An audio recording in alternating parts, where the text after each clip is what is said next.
Preston Memorial Hospital offers 4 locations in Preston County to complete your laboratory tests. Our friendly, qualified staff is happy to serve you in Kingwood, Reedsville, Fellowsville, and now our newest location in Brewston Mills at the Brewston Mills Medical Center, where no appointment is necessary as walk-ins are welcome on Mondays from 7 to 5, Tuesdays through Thursday from 7 to 3:30, and 7 to 11 on Fridays. For directions or questions, give us a call at 304-379-1103. Kent and Melissa with Delano's Furniture and Mattress. Celebrate the new year with us by saving big on our double-sided made in West Virginia mattress sets. Yesterday's quality meets today's technology. A mattress you can flip. It'll last you year after year. Come experience the Delano's difference. The Delano's difference. The Delano's difference. We also have adjustable beds.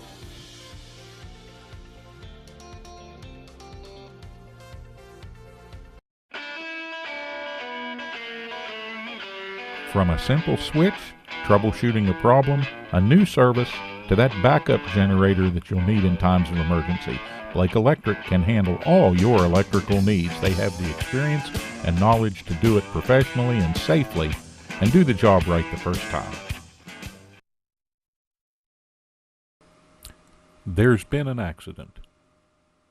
The emergency has left you with physical trauma and legal issues to deal with. The bills are piling up, and you're overwhelmed. Where do you turn for legal representation? Hi, I'm Paul Eastep. And I'm Steve Schaefer. We're attorneys practicing right here in your home county of Preston. Centrally located on West Main Street in Kingwood, just across from McDonald's, the offices of Eastep and Schaefer are an easy drive from anywhere in Preston County.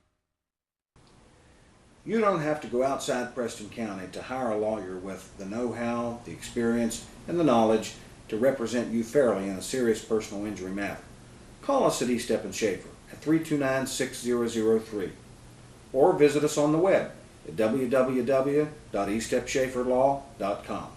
Become part of the family at Preston Family Pharmacy. It's not just their name, it's their philosophy. They treat you like family. Whether you've just left the hospital or a routine checkup, make Preston Family Pharmacy your neighborhood pharmacy your next stop.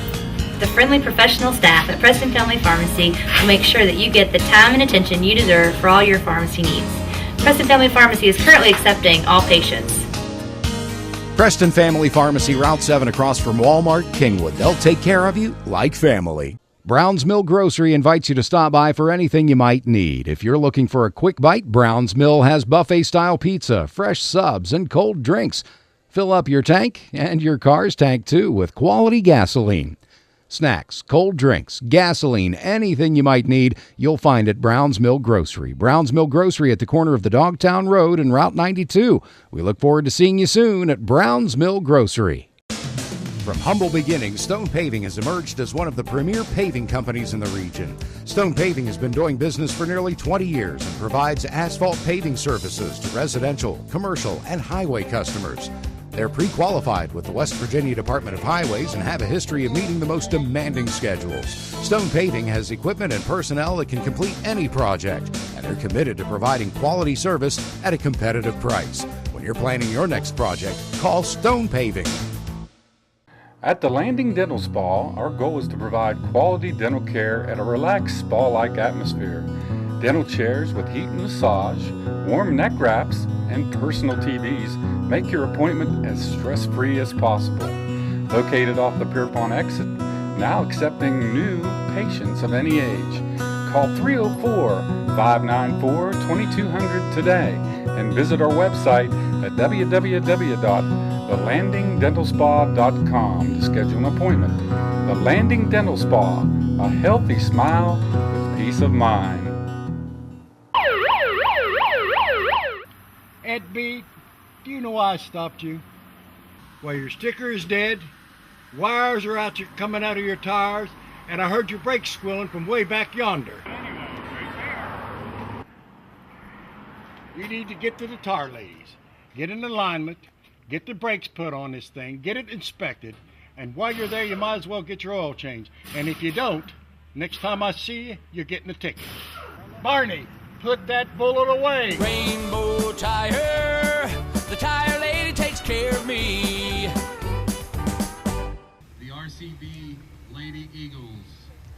board. And leader, and here we go in 3, 2, 1. Number 10. Welcome everyone, as Cable Channel 7, your hometown TV station, brings you exciting soccer action from right here at Knight Stadium in Kingwood, West Virginia. Hi, I'm Terry Cochran, along with Steve Blake and Coach Rod Liston. We'll bring you all the action this evening as our Knights take on the RCB Eagles. This is senior night, and Steve, there's a lot going on here this evening with all the players and their families coming in to Knight Stadium tonight, and we want to have a really good show for them this evening. Yeah, indeed we do, Terry, and it's nice to be back here on the mountaintop, and we've got all the soccer hooligans assembled here tonight in Preston County. It is senior night, as you mentioned, and that's a very, very special time, and particularly some of the traditions that they've started with the soccer squads. Very, very appropriate and very nice, and that'll be coming up later between the matches here. But the Lady Knights will get us started, and Coach Rodney Liston, we appreciate you jumping on board here for the broadcast. One of the few people I know that can physically be in 2 places at the same time, because I just saw you across the field there. No, it's a delayed telecast, and we thank you for bringing your soccer acumen in here, because it's not a sport that us football and basketball guys maybe know everything we should know about, but we're learning. Understood, Steve. Thanks so much for having me. Sure. Tell us a little bit about your seniors that are featured here tonight. Sure. The Lady Knights have 6 seniors this year. Number 1, Olivia Liston. Number 9, Allison Moon. Number 10, Mary Catherine Garbert. Number 15, Abby Spiker. Number 16, Riley Colbank. And number 17, Mary Richmond. Some big shoes to fill once those girls move on. And what they've done for us this year, really, guys, is brought a lot of maturity and a lot of leadership to the group and helped us gel together as a team. Coach, you come in here tonight with a fairly decent record. You knocked off some pretty good teams. Tell us a little bit about your record and how you've done so far. Sure. So Preston comes in tonight in tonight's game at a record of 9-6-2.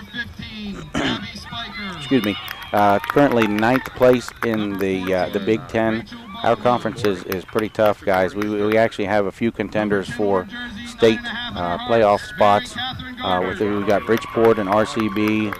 Liberty's always good, and then of course then you have Grafton and Buchanan Upshur, obviously.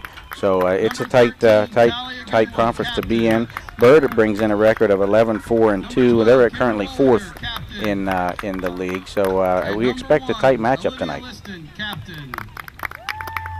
Thanks, Coach. Let's go to the field for the national anthem, and then we'll have some more after that.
So as we return to the field now, teams have been introduced, and we're just about ready to get this match underway.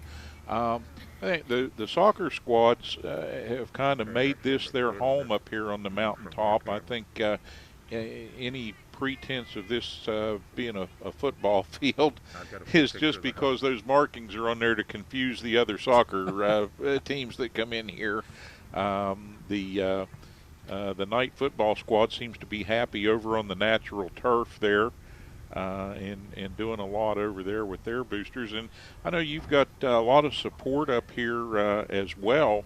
Maybe not quite some of the numbers that we see out for football matches, but you've got some real good support along with Coach Adams and the boys squad, and you've done a lot up here. I don't remember the Yeah, last time. thanks, Steve. We've got a pretty nice fan base for both programs, actually. We get a lot of fans out. We've been fortunate, actually, the last few years of having good weather throughout soccer season. We haven't had to play in the pouring rain or the really frigid evenings, and that even towards the end of the season when we get into early and mid-October, it's been pretty nice weather for us. Yeah, and that's always a plus. I have been up here a time or two when the wind's just been driving the rain sideways, but yet I look out here and I see these youngsters, and what a great job Coach Adams and you have done with both the boys and the girls. These kids are like Energizer bunnies. They never stop. They run from the time we see them come out here in warm-ups throughout the match. They run off at halftime. They run back on, play the second half of the match, and then they run to get out of here. But they never stop. You probably have some of the best conditioned athletes here. I think probably you and Coach Adams, and maybe the kids that run cross country have to be some of the best conditioned human beings in Preston County. Steve, the girls do a lot of conditioning work as well as the boys do, and it's not an over-exaggeration to say that any one of the girls could run anywhere in any given game between 5 and 8 miles a game. Wow, that's something else. We're almost ready to go here on the pitch at Preston, and now we're underway. Preston with the advantage to start out here this afternoon, Rod. It's like Preston's starting to show some nice patience right off the bat, working the ball around, trying to draw the RCB team out, so for possibly some exposure. Tell us about some of the better players for RCB this evening. Sure, we've got one of their forwards, Ashton McCain, is outstanding. She scores a lot of goals, and I believe is the leading goal scorer for RCB. Also, number 8, Casey Underwood. She plays forward for them as well. Again, another quality player. They've got Lucy Thompson in the midfielder. As a midfielder, she's number 1. Very physical, good soccer skills, good fundamentally sound. And then Kaylee Davis is a defender for them, and she's solid as well with some good speed. And as with most sports, most athletic endeavors, the old saying, speed kills. I think that's more appropriate with soccer than a lot of sports, in just how important the speed of the entire team is in getting to the ball, whether they're defending or in being able to attack the goal at the other end and try to score. That's correct. Steve, speed, timing, and agility, that's kind of a triangle of good attributes that you would look for in a soccer player. And it's good to have a good balance, but as you mentioned, speed kills. It's tough to deal with very fast players. You have to have exceptional timing yourself as a defensive type player in order to mark up and match up with those type players. Well, as you alluded to earlier, Coach, when you have seniors that have spent time, and RCB had a player down there, but if you see play continues, this group of seniors in particular, how has their work ethic kind of brought success to the Knights in this 2017 campaign? They started off the season early in August practice. Actually, it was Mary Catherine Garber started us off back in early season practice. We had the end of the practice, we were having a cool down session, and the girls were sitting around in a circle, and she said, "Okay, girls, let's have a little discussion here. I'd like to hear what each one of you has to say about what is important to you about this season." That was early on. She's one of our senior leaders this year and has done a nice job with some work ethic in her play. She's very good. That's a special young lady to take on the mantle of team leadership like that, and I think a lot of times at this level, at the high school level, that's the thing that you can point to maybe as being the most lacking and the least understood by the fans. That's correct. you know, the Mary Catherine, again, she, one of our seniors, was not wasn't one of our captains, but very, very vocal and monumental as far as her maturity and leadership, particularly when it goes to the younger players. She's a very physical player, and it was good to have her mix in there her style of play with our players. There was Liv with a quick kick towards the goal, stopped by the goalie for RCB. You got to be a proud pappy tonight. I got to say that, because your daughter is one of the seniors on this squad and has played exceptionally well throughout her career here at Preston. So you get to walk across the half-court stripe later on with your daughter, and I know you're happy about that. Yeah, happy and sad at the same time, Terry. It's been a good high school career for her, a good playing career overall as well. She's put a lot of time in. Began playing the game back when she was about 3 years old.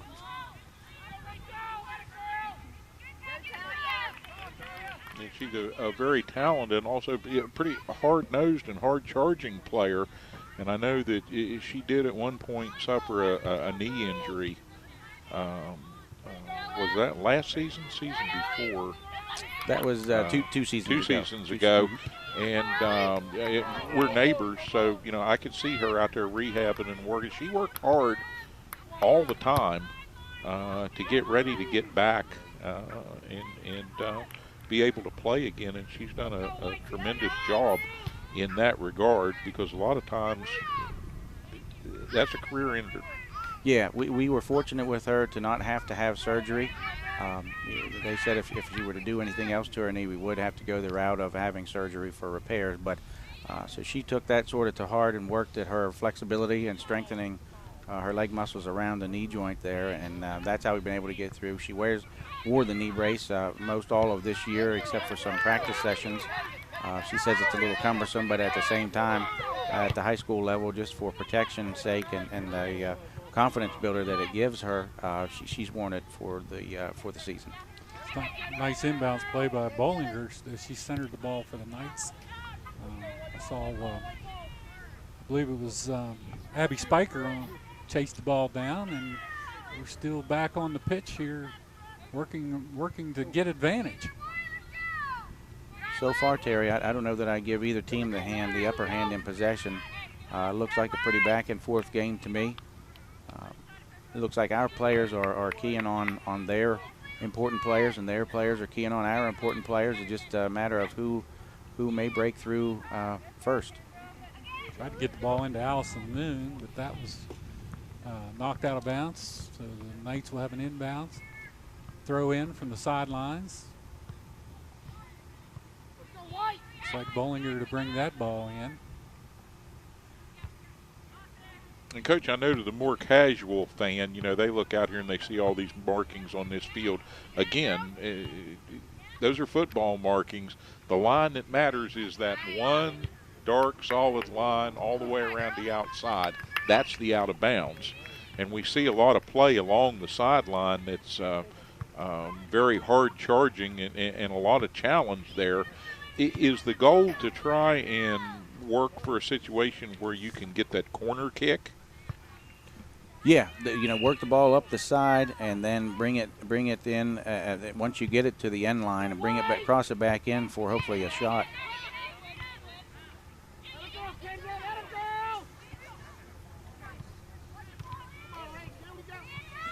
And again, amazing just how fast RCB's defenders are to the ball as they swarm every attempt that the Lady Knights are making to advance much beyond midfield here.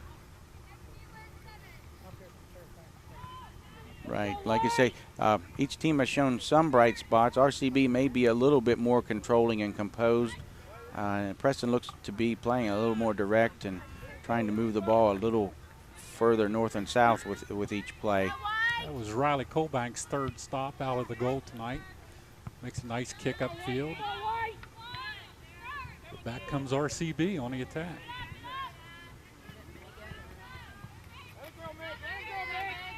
Megan Noss right there doing some nice defensive work for the Knights. Guys, I will tell you, Megan has been shifted around in a few different positions for us. We were having to deal with several knee injuries.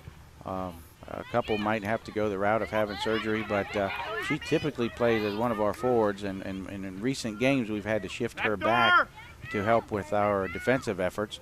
That frees up Kendra Bollinger a little bit to shift into the midfield, and then the combination of both her and Olivia in with our attack, along with Abby Spiker that you mentioned earlier, gives us a good backbone up the center of the field, and then we utilize some speed on the outside with Talia Goodwin and Taylor Kramer on the other outside, Allison Moon on the other outside. So it seems it's a good balance and has worked well for us so far.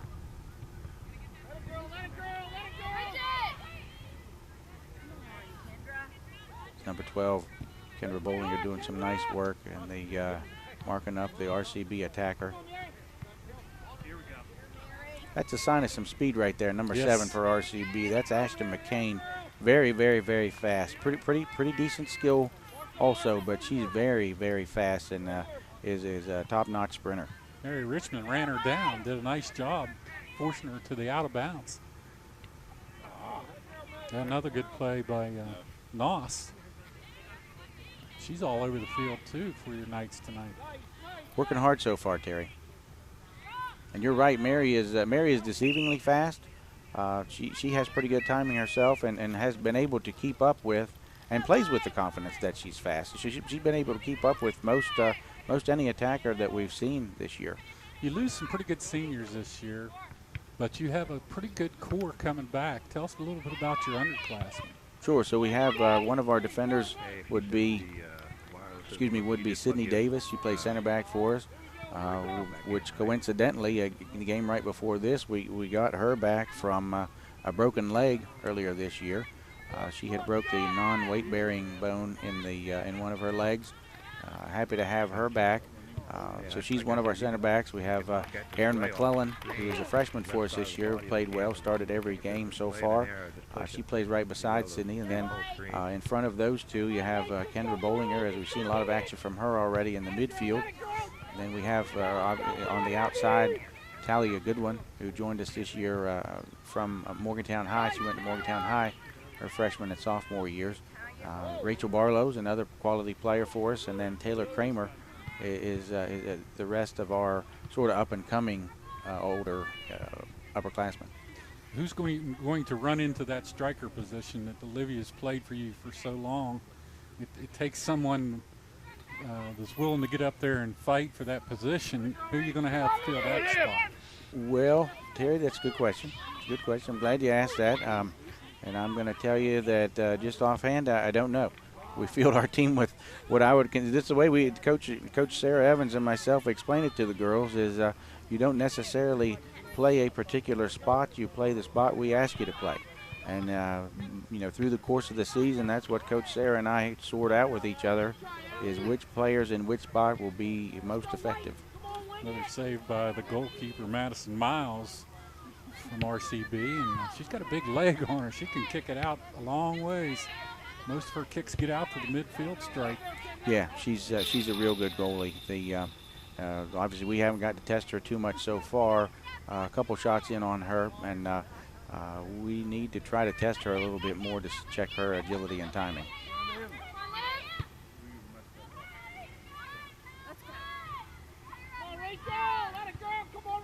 Offensively, how do you set up your team, Coach, in this situation with the quickness of RCB?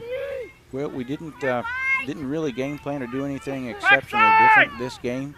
Again, we made note of the decent players on RCB's team, and we aligned ourselves in the same form or shape that we have played several games this year. It's a 4-4-2, so 4 defenders, 4 mids, technically a holding or attacking mid, and then 1 forward up front, but it looks like a 4-4-2 for us. So that's been kind of our shape this year. We've gotten away with having to play too much of a holding midfielder, and we've got to add the extra attacker in. So that's helped us some. RCB still on the attack, Steve. Yeah, and they are, Coach. In talking about that and in strategizing, I know on the football side of things, and I go to that to make this point, they've gotten very technological.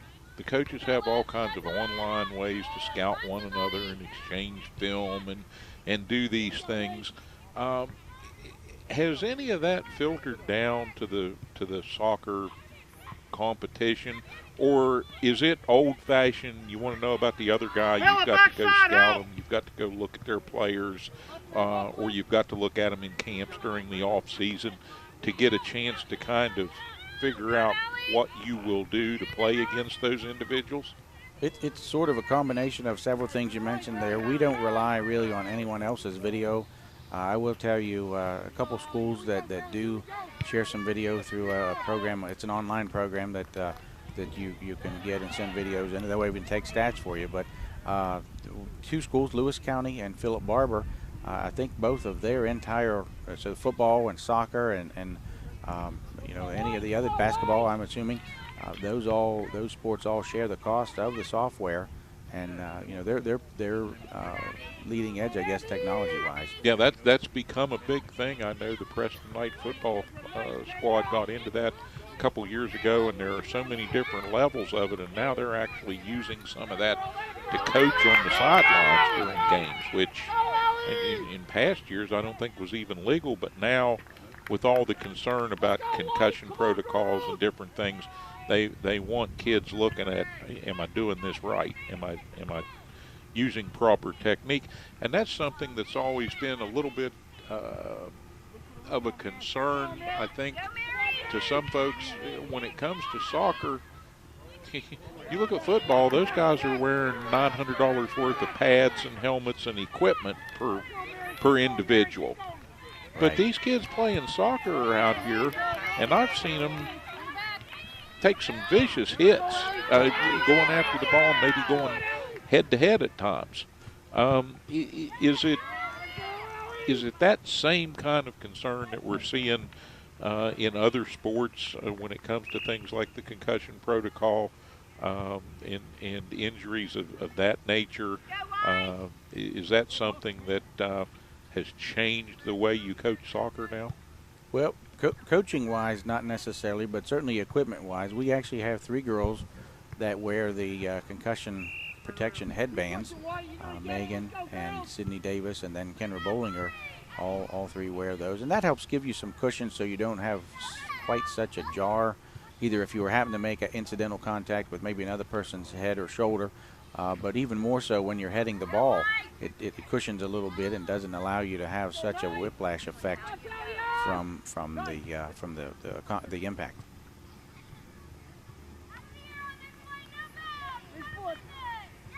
And again, RCB very good in the goal. Goodwin actually had a pretty good centering pass. No one down there to take advantage of it, Ron. She had a very nice turn there on the sideline to advance the ball a little bit and cross in. The Knights were not able to capitalize, but I will tell you, within the last few minutes of the game here, Preston has had the ball in their attacking half for the majority of the time, which is good. They're getting a few opportunities off of it. Nothing really super quality out of it, but anytime you're keeping a high-powered offense like that RCB has away from their attacking end, you're doing some good work. Girls are hustling and swarming to the ball. Now we got RCB on a break. And a nice save right at the end as Riley came out of the goal, and it got over her head, and a nice save down there. I think that was that Megan Noss? That was Megan Noss, I believe, Terry. Yeah, Riley made a decent read to come out there and try to make the initial save. The ball squirted away, and then the Noss's hustle, it looked like she poked it out at the last second. She did. It looked like it was almost in the goal when she got it kicked out of there. Good job by her. Save a goal.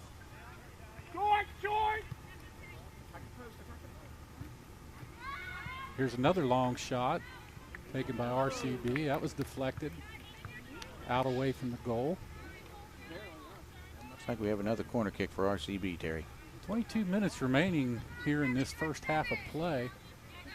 On the pitch at Preston High. My mistake, it's a throw-in instead of a corner kick. That's cleared out. Olivia working against their attacker. Ball's cleared back to midfield.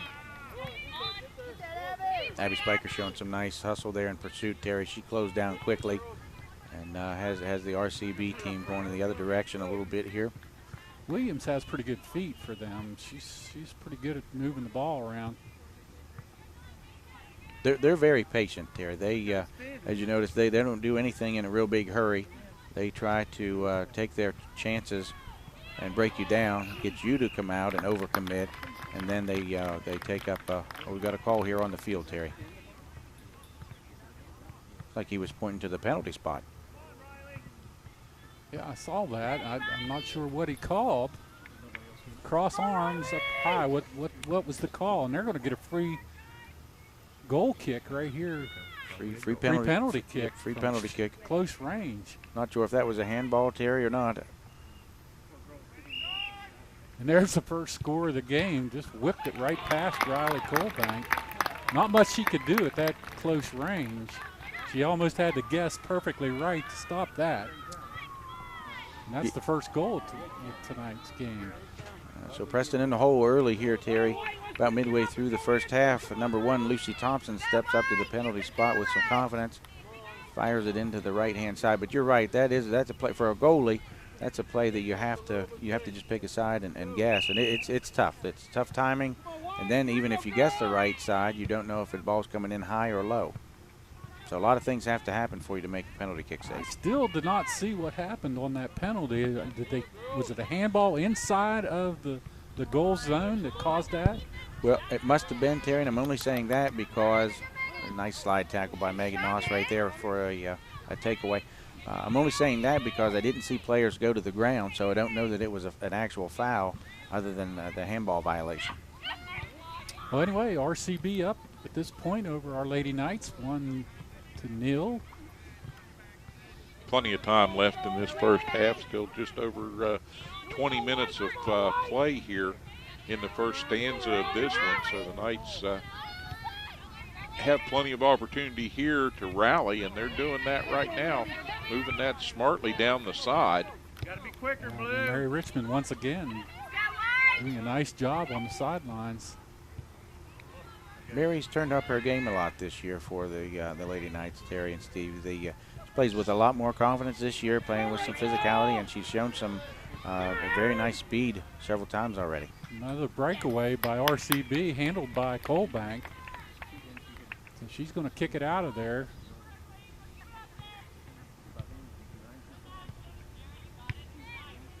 For younger players out there who may aspire to move to this level, Coach, aside from now we got another flag, Steve, not to interrupt. No.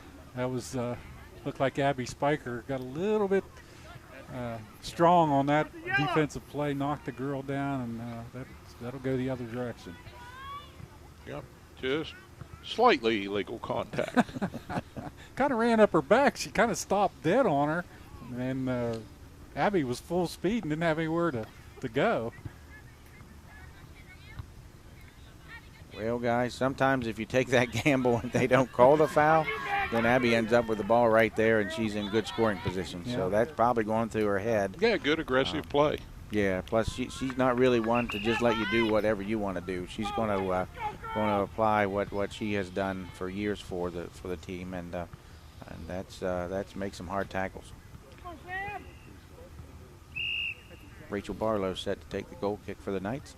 Took you off your spot, Steve. What was you? No, one question I had for the coach, aside from the late spring, early summer coaching period, in the off season, what do youngsters that may be coming up, maybe coming in at the freshman level to the high school, what can they expect to be required to kind of get them ready to play soccer at the high school level? What do the coaches want to see them doing?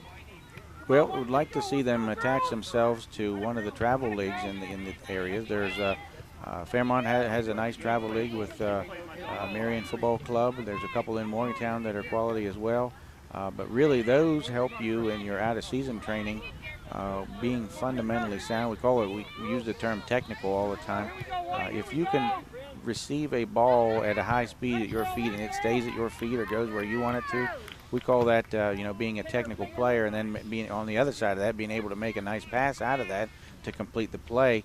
Those are all, again, parts of being a technical player. And, and speed and agility comes out of that as well. So anything you can do outside of the season is a huge help. I like this down angle shot that we got this evening.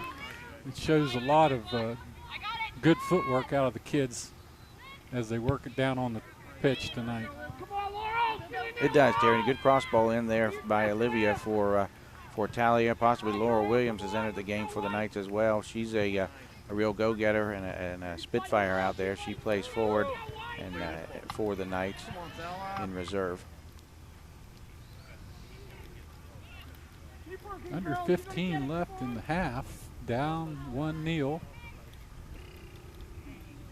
Almost, well, it's 16 to go here in the half as I see the clock on the far sidelines.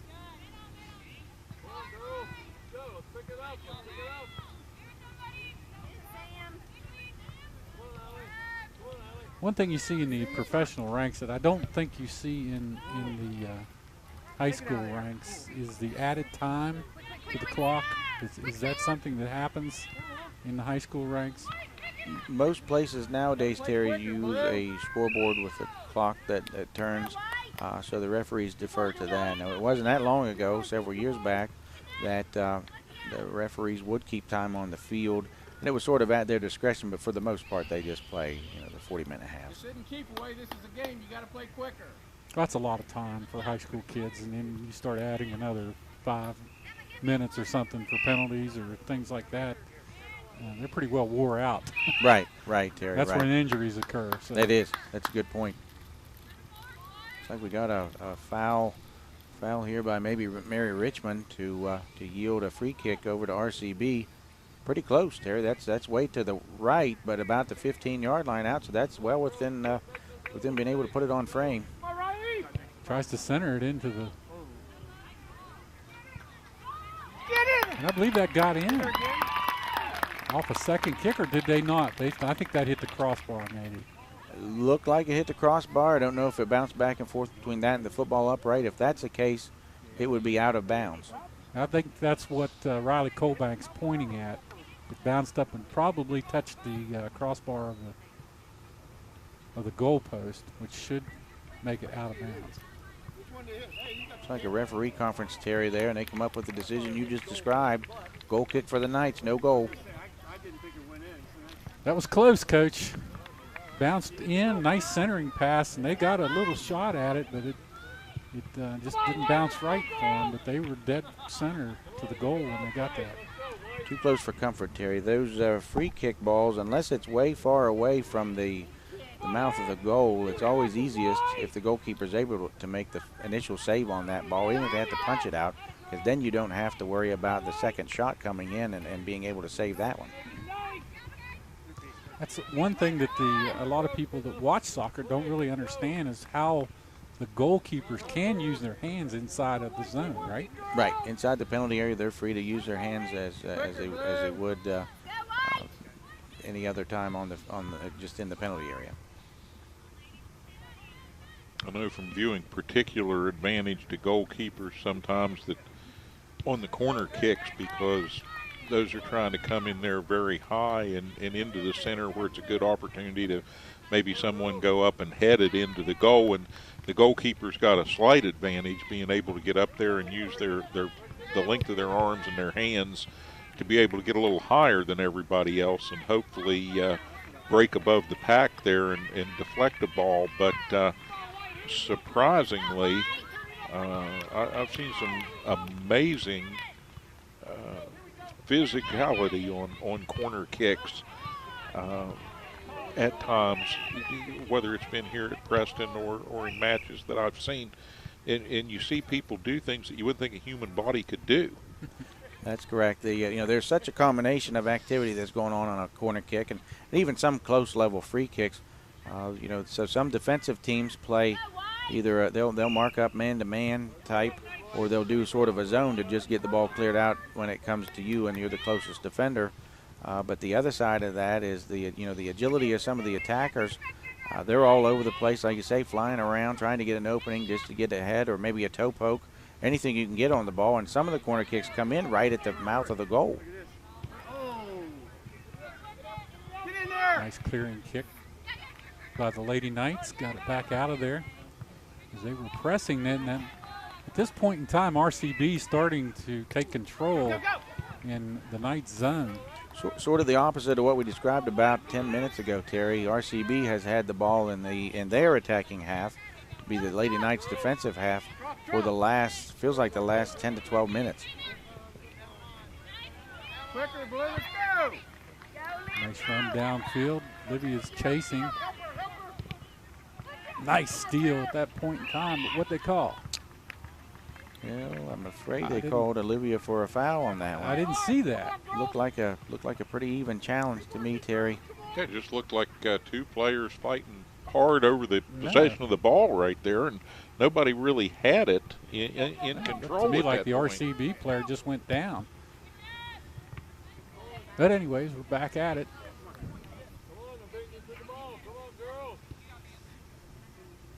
So you have Laura Williams in the game, is that right? Yes, Laura Williams. Yep, she's a sophomore for us this year. Just picked her up along with Taylor Kramer, also in the game now. Mm-hmm. Taylor's one of those players that's pretty versatile for us. She plays some outside mid. She has played inside mid a time or two.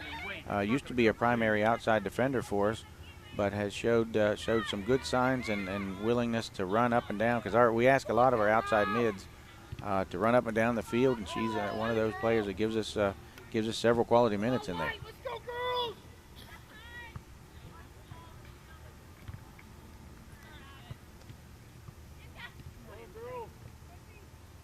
Down to 11:30 here in the contest. This first half of action. RCB still up by a score of 1-0 over our Lady Knights. That last run, Terry, showed some speed on speed. So McCain is the speedster for RCB. And if I had to pick one player to give the nod to on the Lady Knights, it would probably be Erin McClellan. She's a freshman defender for us. She, again, as I mentioned with Mary earlier, is sort of deceivingly fast. She doesn't look like she's getting a real quick break off the blocks, but is exceptionally fast when she gets going. Nice job by Mary Richmond. Now we get contact and no call, or maybe a late call comes in, and that goes against the Lady Knights. I thought she had the advantage. So now we're going to have another penalty kick. She centers it towards the goal, and Riley Colbank handles. Good read there by Riley. Now that time RCB played all their players to the far side, or we call it the far post, for a ball in, and the kicker played it towards the near post. So Riley had a good opportunity there to come up with the grab. Back come the Lady Knights. Look at this backside. Backside!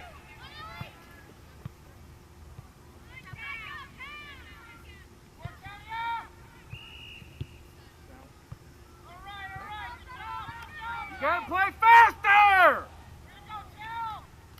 Fans are beginning to get into it a little bit, Coach. We can hear some shouts coming out of the stands here now as they get fired up.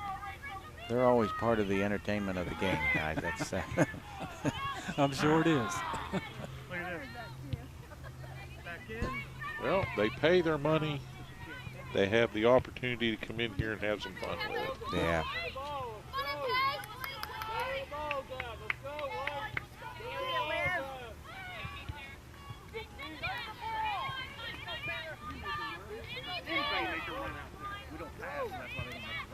Good job that time by Kramer. Gets it into Liv. She had to fight her way through a defender or two. Center it in. Like Allison Noonan there, sort of playing as a post type player. On a free kick awarded to Preston. She was working hard, but under duress by two players. Hold the AT. Finally, they kind of knocked her down, and we got the call. So Liv's going to take a shot here. So they set up the wall in front of her. Handled by the goalie. Nice try, Liv. Nice try. Come on, White. Keep pushing, girls. They've got a couple goalies.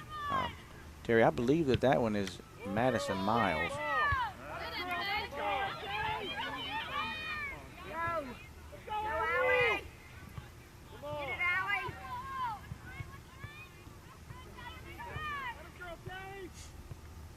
RCB's record, go over that once again. I know they're a really good team and have a lot of quality wins this year, Rod. Yep, so like I say, coming into the game tonight, RCB brings a record of 11-4-2.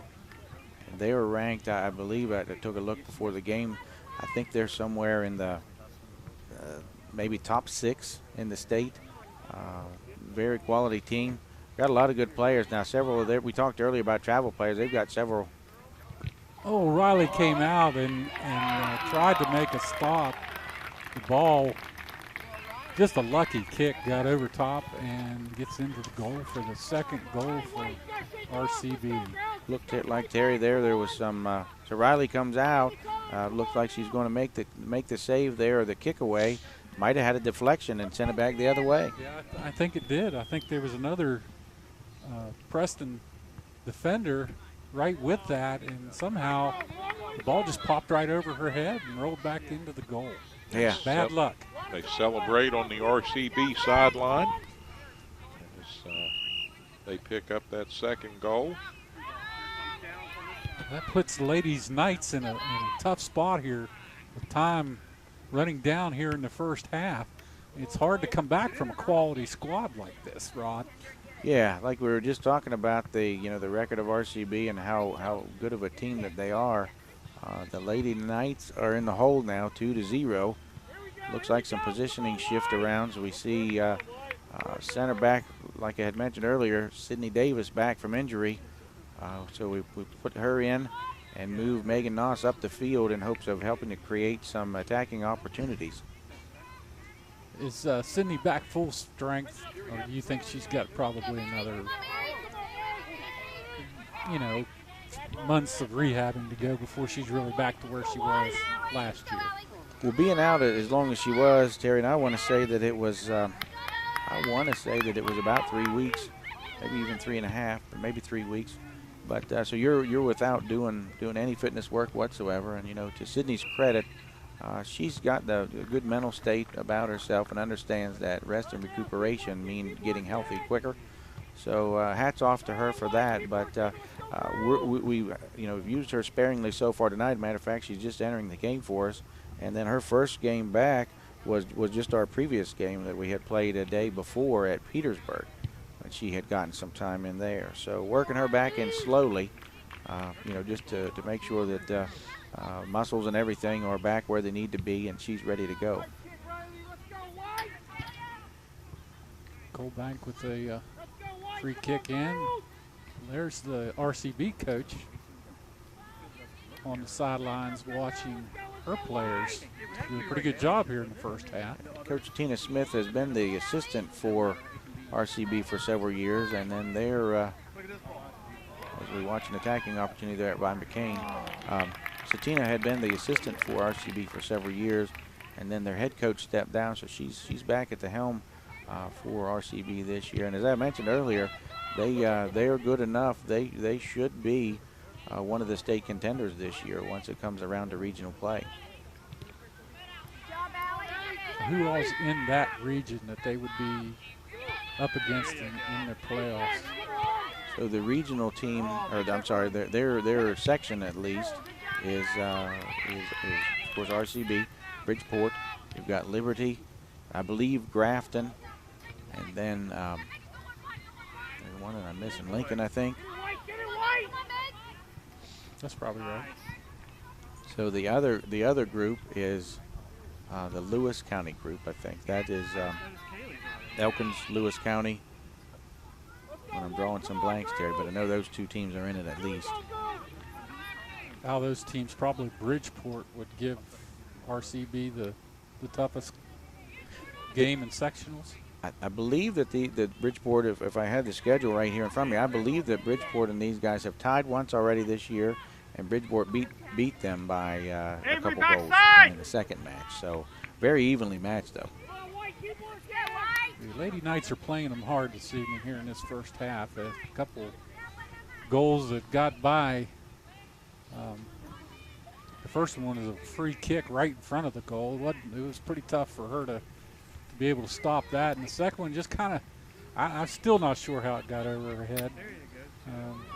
just off of a deflection from another player. And she was in position. It just went the wrong way. Right there. It wasn't for lack of effort or a bad decision. That was Riley's coming out full steam, and it's collision happens there outside the box, and the next thing you turn around and after you've blinked, and the ball's trickling into your goal.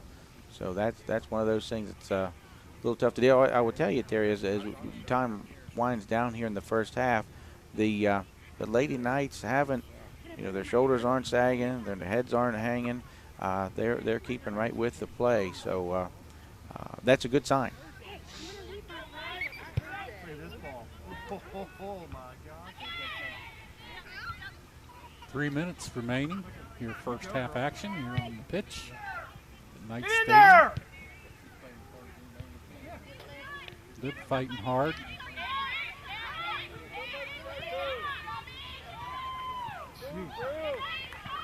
Number 5 did a nice job. That's Avery Williams. Yeah, she did a great job there shielding the ball with the hard pressing Olivia.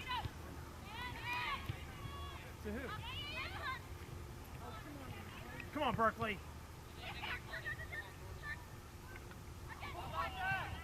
Time running out. I know you're trying to force your players to get upfield a little bit. Maybe get a shot on goal here before it's over with, but the RCB's not letting you have any of that. No, they're staying very consistent, and they've got a lot of nice players, Terry. Now we try to get it out, but once again, an RCB player right there. That's Thompson, I believe, with a header back downfield. Now they got another scoring opportunity late, and that's cleared. Ball cleared out of there by Kendra Bollinger. It looks like the Lady Knights here the last couple minutes, and hopefully they'll change that around, but it looks like they're running through the raindrops trying to just evade any attack possible by RCB. I wish it was that easy. Me too. Oh, nice job that time. Good takeaway by Goodwin.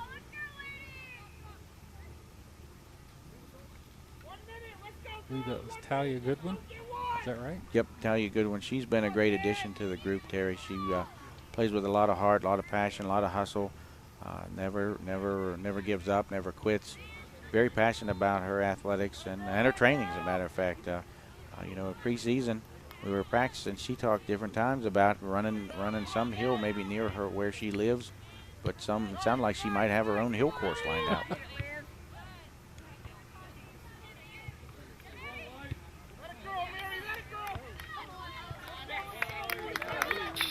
We joke about it, but it takes a certain level of commitment and tenacity that you don't find in all of the youngsters nowadays. Right. Because there are too many distractions, whether they're of a digital nature or technology creeping in or other things that they want to do or want to accomplish at earlier ages than we would have ever thought about as kids. See these student athletes out there, as we saw a great shot on goal that was well defended once again, very solid. Megan Nost got a breakaway and just couldn't place it into the corner where she wanted it to go. I thought we had our first goal there, Rod, the way she got out. And that was right before the half. Yeah, it looked like the side referee had even flagged offside on that one. I wasn't sure if he was going to let that play go through or not. But good timing, good run, good ball played through. Yep, we come to the end of the first stanza of this one, and the Knights trying to battle back here, trailing by 2. But we'll take a break here for these messages from the sponsors that bring you Preston Knights soccer action here on your hometown TV station, and the whole crew will be back right after that. So stay tuned, folks. More to come.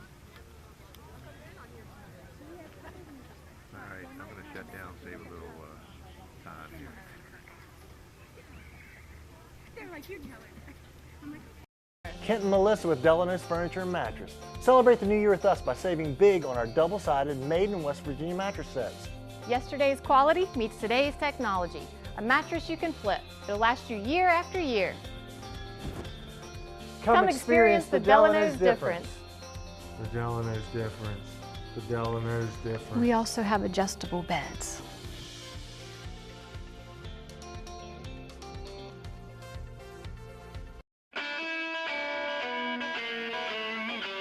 From a simple switch, troubleshooting a problem, a new service, to that backup generator that you'll need in times of emergency, Blake Electric can handle all your electrical needs. They have the experience and knowledge to do it professionally and safely and do the job right the first time.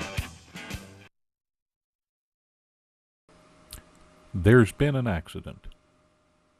The emergency has left you with physical trauma and legal issues to deal with.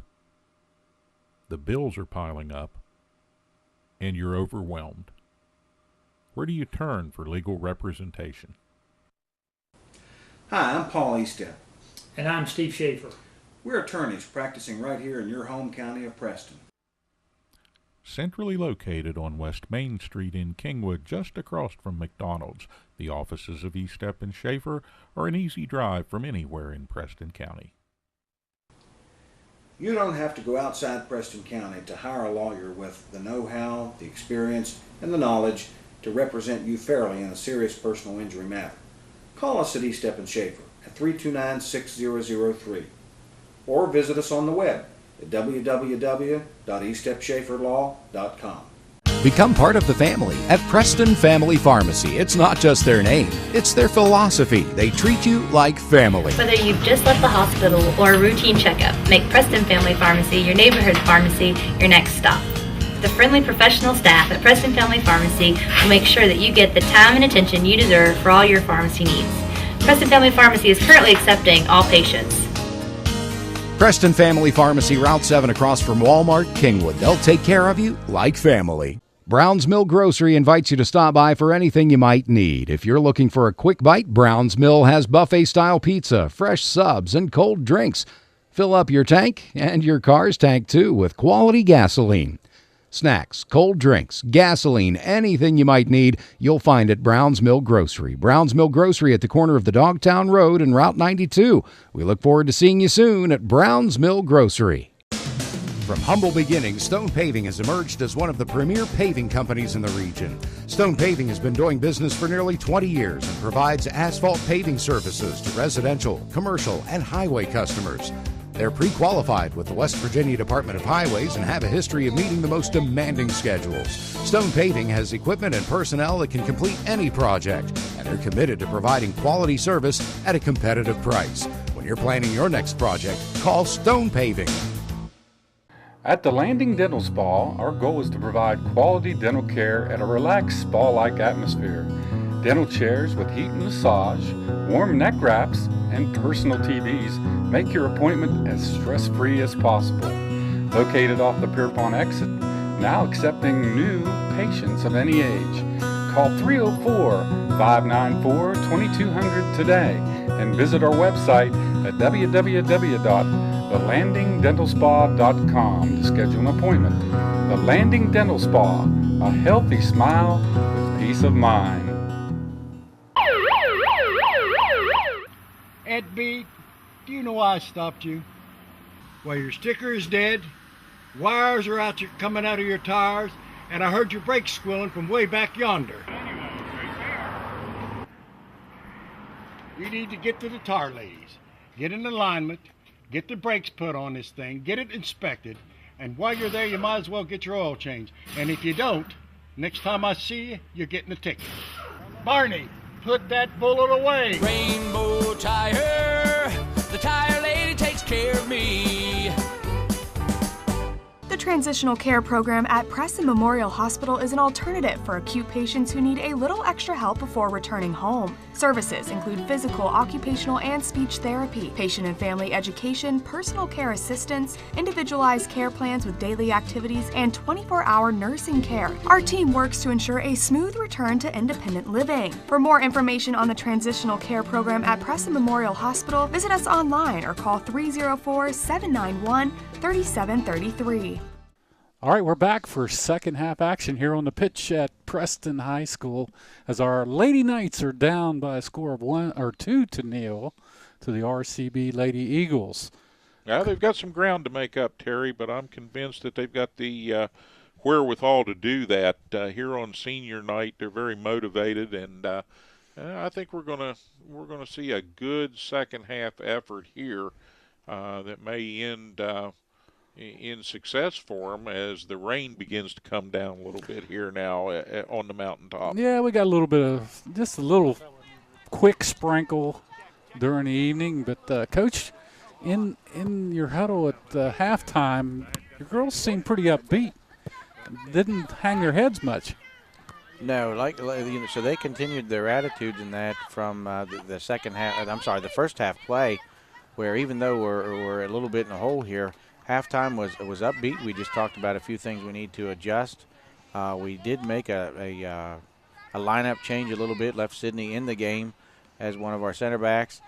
We pushed Kendra Bollinger out of the midfield and up to the forward or more of an attacking mid spot, and then we would hold Olivia in the center midfield there beside Mary Catherine to try to change things up. Again, some of our players are sort of interchangeable depending on situations. It looks like Olivia is getting a free kick here for the Preston Knights. Long ball in. First Down contact deep, by yeah. Preston. That's the first pressing attack I've seen down deep in their zone tonight. We've had some fairly long kicks in for goals, but nothing real close. So that was a good job by your Lady Knights. Yeah, that was well struck, but also RCB not going away. Well defended in goal once again. Right. You know, with the thing about those plays, Steve and Terry, is you play the long ball in hopes of not just necessarily for a specific shot or some highly technical thing, but like we had talked in the first half, anything. Pop it off of your knee, toe poke it in, anything you can get as a deflection towards goal. And the Knights had first contact there, but second shot a little bit tough to get centered to the ground and put it on frame. So RC brings the ball back out. Knights still pressing hard, though, with possession deep in front. And it's a goal! Kendra Bollinger from an assist by Olivia Liston. Olivia drops the ball back to a wide-open Kendra Bollinger. Squares up nicely, places the ball just over the goalkeeper's hands into the left upper side of the net. You can see the excitement of the players there, but yet coming this early in the second half of the match, does that take a little pressure off of them as far as only trailing by one now to get back to even? Can they play a little more of a fast and loose kind of style? Yeah, that's well said, Steve. That gets us right back into the game, and I will rewind us just a little bit here to part of our halftime talk. The girls all know that the toughest score to hold is a 2-0 game because one goal by the team that's losing, and they're back in the game. Yeah. So then that's Preston right now. And you can see the spirits lift up right after that goal, playing a lot harder. Oh, a quick, almost a save by Riley. She came out a little quick on that, and it trickled off to the right-hand side of the goal. Close call on that. That could have got in. Close call on that one by the RCB attacker. But the Knights have picked up in intensity, Steve. Yeah, indeed they have, Terry. And again, for the casual viewer who may be new to the sport, it looks like a lot of running back and forth and not much going on, and then a sudden flurry. Now, there's more to it than that. There's a lot more to it than that. There's constant strategy going on. That was the first thing I had to learn in watching soccer early on as a viewer, was that, hey, there's a lot more going on here sometimes than it looks like. And, in addition to that, I would say this is probably not unlike most other sports. On the basketball court, there's some trash talk going on. On the football field, guys are pointing at one another and making comments. That kind of thing, I think, lends itself to the kind of close contact you have in a soccer match, and the fact that some of these players are going back and forth all night, kind of hammer and tongs at one another individually. Are there a lot of individual rivalries so to speak, in the sport that way. Yeah, and you know, something that ramps it up just a little bit, Steve, is a lot of the players from the different teams play on the same travel team. So in the off season, when they're all training, they're actually teammates. Yeah, it's not like they don't know one another. Right. That's what I was getting at. So it's not like they don't know one another, and that brings forth a whole other level of challenge for both sets of players. And I say this only partially in jest, but you're also coaching young ladies. Right. And that brings a whole other set of challenges, I think, to the idea of student athleticism. And girls, I'm not making fun of you. I am not. Nice bicycle kick. But who did that? I think that was number 10, Mary Catherine Garber, tried to flip one up over her head with a bicycle-style kick. Madison Miles right on top of it, though. But no, you're right, Steve. The girls, if I could say just one, make a one-word comment, feisty. I would just leave it as feisty. Oh, absolutely. I think so. And that's across sports. I'm not saying that is something that's peculiar to soccer. My wife is a big fan of ladies basketball, whether it's the Lady Knights or the Lady Mountaineers. And one of the things that she's quick to point out to anybody who will in jest say to her, "Oh, no, that game's not very fast. It's like watching paint dry." And she'll say, "Yeah, have you seen them fight?" Yeah. Because at times it's more like hockey. Yeah. I think, for any young athlete, male or female, emotions run high, but sometimes I think with the girls that there's a little extra fire under the kettle or something that makes it boil up even a little more. Right. That certainly happens, Steve. Well, your Lady Knights keeping the ball in your side, or the RCB side of the goal, the second half after that goal has got things going pretty well. Doing well so far. Moments ago there, while we were talking, Riley Colbank had a very nice save to clear the ball out to the side of the field with the oncoming pressure of RCB attackers. She came way out of the goal that time for that save. Mm-hmm.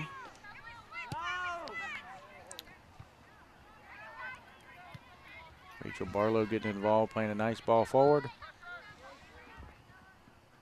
Sometimes there's a fine line, guys, between playing a clearance ball and making a play for one of your teammates. Wow. Great job by Riley to see that and come out. They had a point-blank goal set up, a nice centering pass. Riley snuffed it out. Again, a show of some nice speed and quickness, agility there by Ashton McCain from the ball played from one of her midfielders. But so positioning-wise, she split the center backs there for Preston and almost had her way. It's good timing on Riley, though, to come out and make the nice save.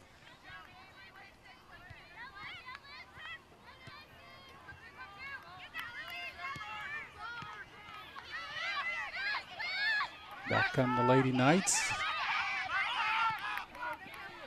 Pass off to the wing.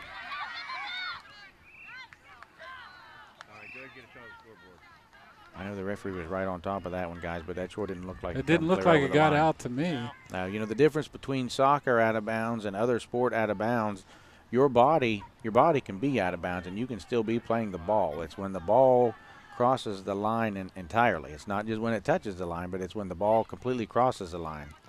Now, in this case, the line is before the track, or do they play the grass all the way out to the track? No, the black line is just a little before the track. It's the field layout is pretty tight within the confines of the track, but there is a defined line there.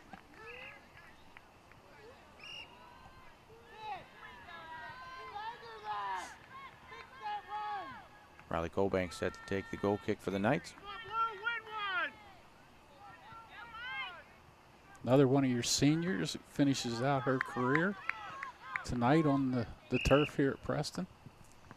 Right. We, Riley has had a nice long career for us, and she has been our goalkeeper for about 3.5 years. When she was a freshman, there were a couple other goalies that competed for some spots and some time, so she was in competition with those. But she's been for the most part, a 3.5-year starter for us.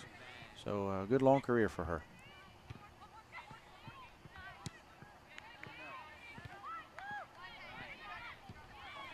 Good ball played forward there by Rachel again. Knights are trying to get pressure up the field quicker. Again, the RCB team shows probably a little better patience, but not necessarily coming up with any more attacking opportunities. Actually look a little frustrated at this point. No one's getting down deep for them. Their defense is doing a great job. Again, back to the competition in the conference. I don't know that I mentioned it before. And again, we watched some of the attack here on the RCB side of the field. Oh, nice play. Riley right back out to take care of that. She stepped through that ball and made a nice play that time to get herself open. Another good save and a quick outlet to number 13, Talia Goodwin, as the Knights advance the ball up the field. But I was saying, so RCB comes in ranked number 4. Preston comes in ranked number 9 in the conference. The guys, the difference between those level, so the top 4 teams in the conference are separated a little bit, but number 5 spot through number 9, there's only a separation of a game between all of them. So you factor in wins and losses and a tie or two in there, and those 5 through 9 are only differentiated by one goal. I'm sorry, one like a win or a loss.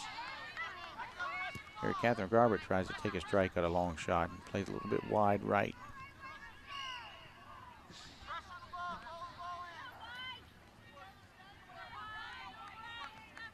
Still plenty of time for us here, Steve. 28 minutes left in the second half. The Knights are down still 2-1. But have a decent amount of momentum, I think. What do you think? Yeah, it looks like the Lady Knights are out-quicking RCB at times a little more than what was happening in the first half. They're just as I say that, they get a well-timed shot on goal right there. The hands up in the air. Did he call offsides? He's flagging those guys for offsides there. That was. I thought so. Maybe a little too fast. Yeah, that was good play by RCB. Just a little bit of an issue there with the timing and positioning. Causes them to have the offside infraction. So no goal. That keeps it at a 2-1 advantage for RCB.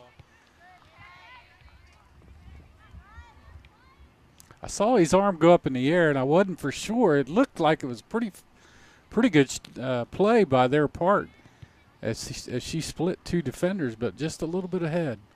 Forward Ashton McCain got just a little bit ahead of the 2 center backs. Would have been the lagging players for the Lady Knights for the offside infraction. Explain that a little bit on the offsides. How do you incur that offsides to people watching? Well, it's in common terms, it's if you are advanced beyond the second to last defender of the other team, and then your team plays you the ball, you're in an offside position. So as soon as you touch it, the referees will flag you. I have gained a great amount of respect in the last 15 seconds for the ability of these officials. Yeah, I don't know how you keep track of that. Well, so the sideline officials. So the way the system works with the 3 official system, the sideline officials, each one of the sides, if you notice, they take the opposite sides of the field and opposite ends of the field. The sideline officials, one of his tasks is to stay with the last defender of the other team. So he's got to watch several things at one time, and then while the center defender works a diagonal between the 2 of them, between the 2 officials. So he's watching for fouls and infractions at that point. But so the side officials, we call them assistant referees, are tasked with flagging the onside and offside. And the reason that they stay in line with the last defenders is so they can differentiate, between the positioning of the players. Got a substitution here by your part. Looks like Mary Catherine taking a little break to catch a breather there.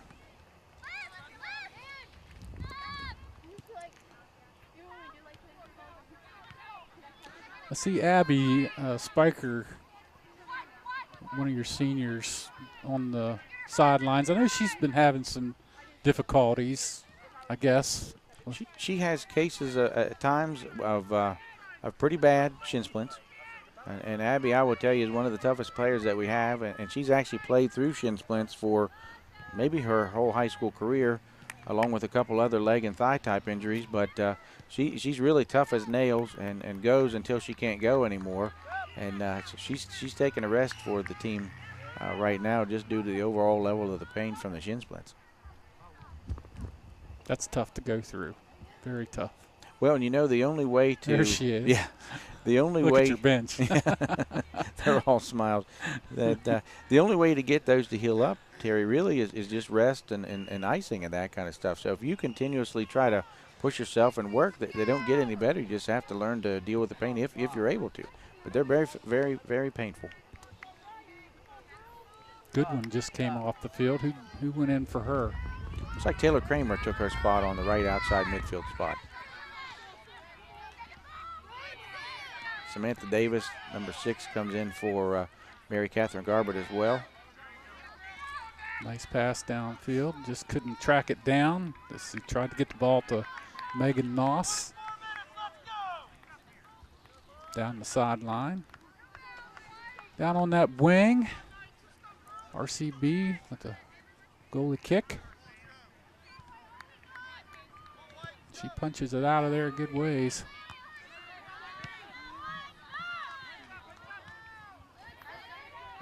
Sydney Davis showing some good toughness in there, winning a doubleheader play, I guess you would call it. Keep possession for the Lady Knights.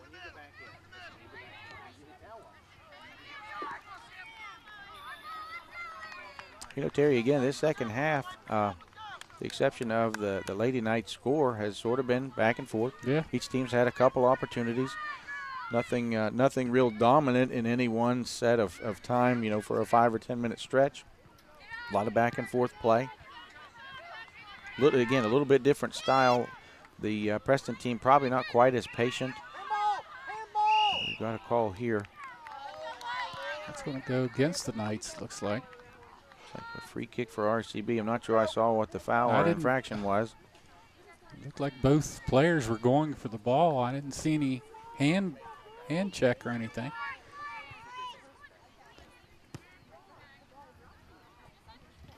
That one official in the center position has made most of the calls this evening. Yeah, so their primary job is to obviously look for the assistant referees for indication of balls in and out of bounds, and then obviously the offside infraction. But so far, I mean, in my opinion, pretty evenly refereed game. I think the crew has done a very nice job, and actually in this particular game, we've got some a couple veterans and maybe a newer guy or so, but overall, not a whole lot of referees in the system in our area of the state. So we are at least pleased to have a set of 3. Many times we've had to work with a set of double set, and it's almost asking too much out of just 2 referees to referee a game. Particularly in a match that seems to be going as quick up and down the pitch as this one. With the speed of both of these teams well displayed here. Again, I think the Lady Knights may have RC Bird occasionally kind of on their heels back a little bit here. But then Bird will defend well, and they certainly get that ball into the offensive end very rapidly. Well, and you know, the part of the challenge for the Preston team, the Lady Knights team, is you know, each year you play the good quality solid teams. RCB, for instance, we haven't beaten those guys, and you know, since so this is the 4th year in a row we haven't beaten them at all. Been in some close games. Last year I think was maybe a 3-1 game. The year before that maybe a 2 or 3-0 game. So some close games, but so you take the challenge every time you get it, and you know, the Lady Knights team so far proving to be a pretty decent group. As far as results and record-wise, you know, with our record of 9-4-2 coming into this match, so it just makes you want to challenge yourself a little more when you play a team, because you know you're going to play them every year. They're in our conference, and always coming up on the losing end of it makes you challenge yourself a little more. Nice run down the pitch. And she's going to get a centering pass into the middle. Working the ball around. And now a shot. Colbank in goal and handles that nicely. Good display of the patience of RCB right there, Terry. That ball started clear out on the left side. They find a player inside, another player inside, then a player forward, and then maybe she turns and takes a shot. That's some good patience by the RCB Eagles.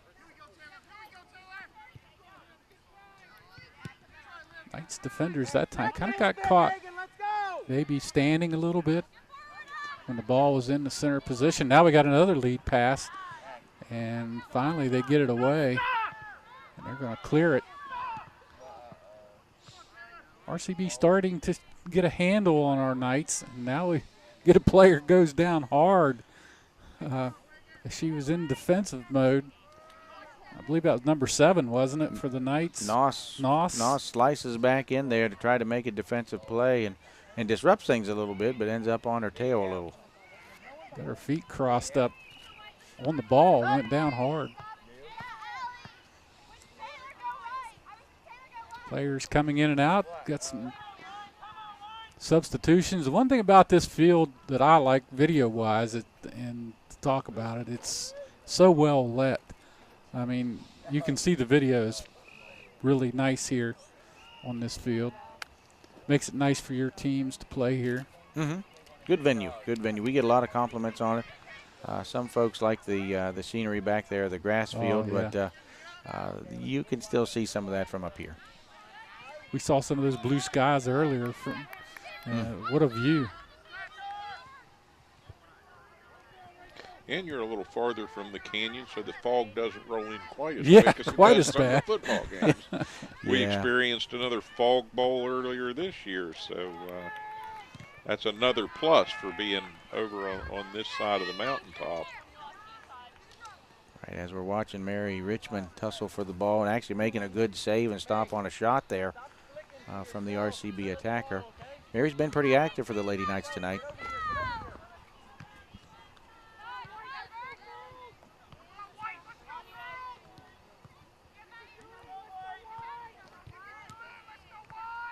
Ball off of RCB, and it's going to stay in play. But we get a whistle. Called a hand. I think he's indicating handball on that one. Did you see that? No. I didn't see it either. Did not see it.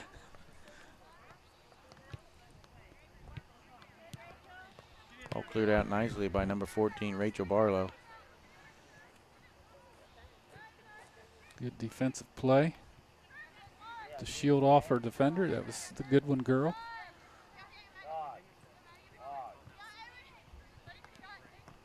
Nice pop and stop by RCB. A little wide on the shot, but that was an excellent move by that young lady. Was good. She did a nice job of creating a little space for herself and come up with a left-footed shot there.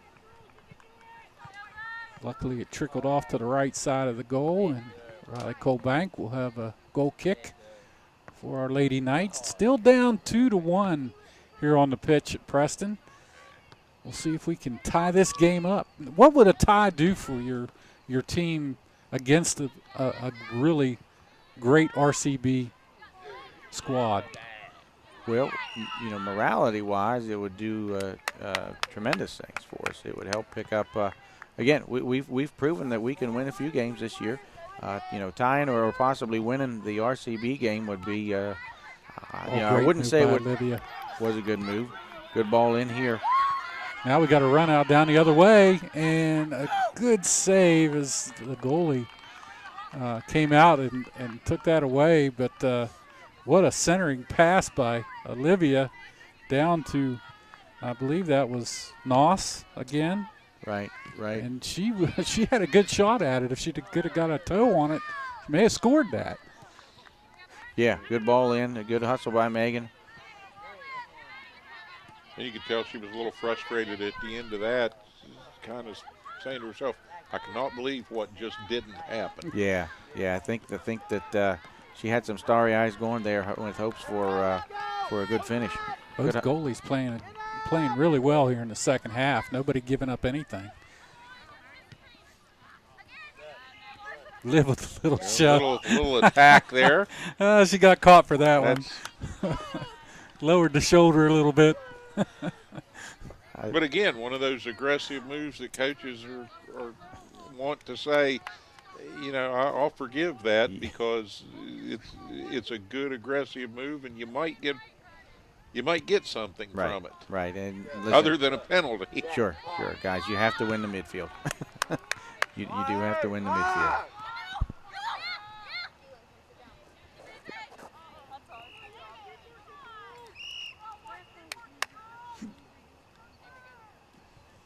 Time winding down here in the second half. We're going to have something happen.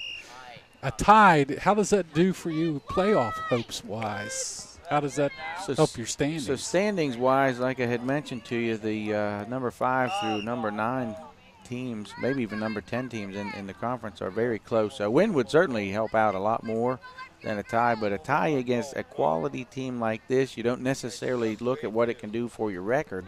You look at what it can do for your your morale and your thoughts of success and a successful season for the result.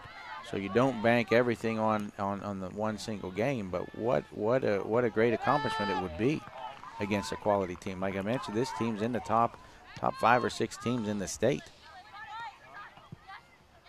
Of course, a tie is not a loss either, so that can't hurt your standings. Exactly.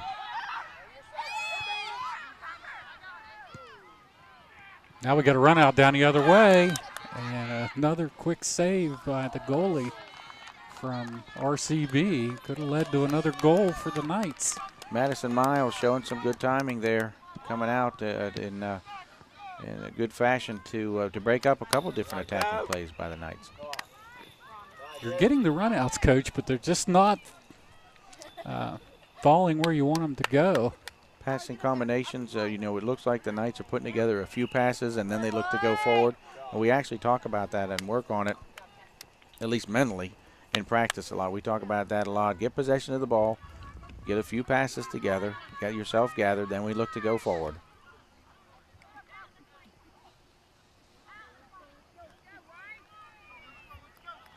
You've even practiced sometimes trying to not lead too far forward with that pass. Sure. So that, it's easy just to pound the ball down the turf, but to actually make a pass to where a kid can actually get to that pass takes a little more finesse. It takes some touch or some proper pace on the ball or pace on your passes. That all comes from a lot of hard work, Terry, a lot of hard work and a lot of practice. Into the 12th minute here now, so still time for the Knights certainly to more than mount a challenge. And a long shot. What's going on? Oh, guys, I think that went over. I think it went over the top. It went right Boy, over. it looked like it went in. Looked like a nice shot on goal there, and just a little bit high. It went between the top crossbar and then it came down on the backside of the net, and it looked like it went in. Had everybody fooled for a second. Yeah. Even the crowd was starting to cheer over it.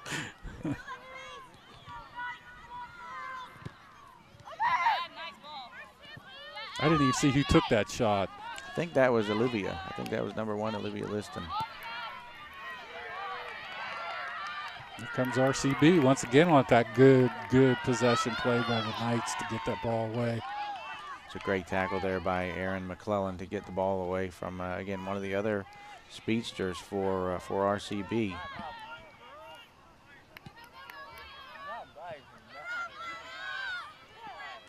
The Knights pressing hard here, guys, looking for any opportunity and getting some nice possession out of it. So they're possessing a little bit, playing balls forward some.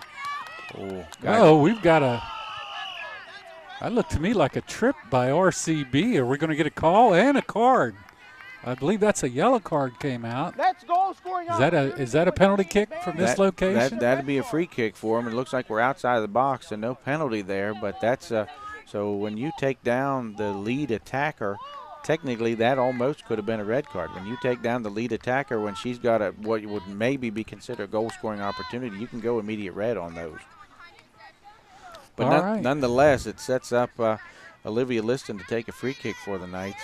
And you guys have watched any of our games this year. She sort of is a specialist at taking some free kicks, particularly the ones that are a little bit closer. Well, they're going to set up here, and I'm sure they put a blocking wall in front of her. Here we go.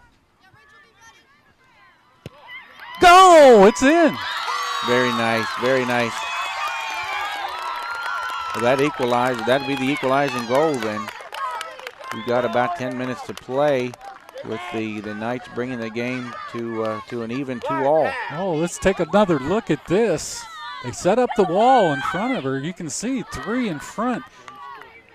Liv's got to try to wrap that ball in there. Yeah, this Here is it comes. Just very well struck. Boom, against the side post and in. That's a great ball. Great ball in. Great ball in. Like I say, that brings us to an equal game. With about 10 minutes to play. Hard pressing Knights. See if they can come up with something else. Wow, what a play. What a goal. And what a proud pappy you ought to be. Just as a little sidebar, again, when it comes to free kick goals, Olivia does hold a couple records here for the girls soccer program. The first would be she is the leading free kick goal scorer. I believe she has 16, possibly 17. I apologize, I don't know the exact number, but 16 or 17. And then she also is the highest scoring midfielder for any of the girls that play her position. Puts her 3rd overall on the scoring list out of any of the girls soccer players. So that's quite an accomplishment, and she's to be well recognized for that. And of course, looking forward to success at the next level. Coach, do you have any other players on this year's squad that are going to graduate out of here and go on to the next level? I'm thinking of Riley Colbank as one who probably could compete at a higher level, just because she's got such leg strength and does such a nice job of timing in goal. Right, Steve. So goalkeepers, that's the other thing. Goalkeepers are sort of hard to come by, so sometimes that's a commodity position to have. But you know, to be honest with you, I don't know that any of the girls are. Obviously, I think they're all going to go to college. I don't know that too many of them have aspirations to play, although I believe a few of them could. But again, you look at the conditioning and the requirements to play, even at some of the smaller colleges. I mean, we're not even talking a D1 level here. You're looking at a big commitment for the next 4 to 5 years, physically demanding. Right. At a time when, you know, being a student athlete is maybe something that some of them are not looking to do. It's you know, it is well, and even back to high school, Steve, it's a big time commitment. I will tell you the thing with if you get to move on to play at the college level, you know, they get personal training sessions both to get themselves into shape and treatment sessions. So that's something that you don't receive at the high school level, obviously. So that again helps injury prevention, helps your overall strength, and helps you helps you realize the potential that you have. Yeah, we talked about technology becoming more and more a part of the sport at the high school level. I don't think that's quite become the norm, although you pointed out a couple of really good examples in West Virginia in high school sports. At the college level, it's a life of its own. I think they must probably have their own pet IT students that come over and be managers for some of these teams. When you see some of the stuff, and I was truly not aware of some of the stuff that they put in play for these athletes now at the college level.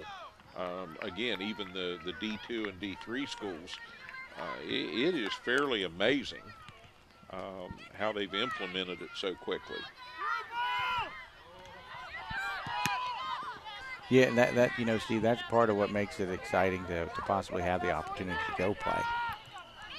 As we watch Kendra Bollinger and one of the RCB players, looks like maybe Casey Underwood, getting into a little scuffle there at midfield, tussle after the ball.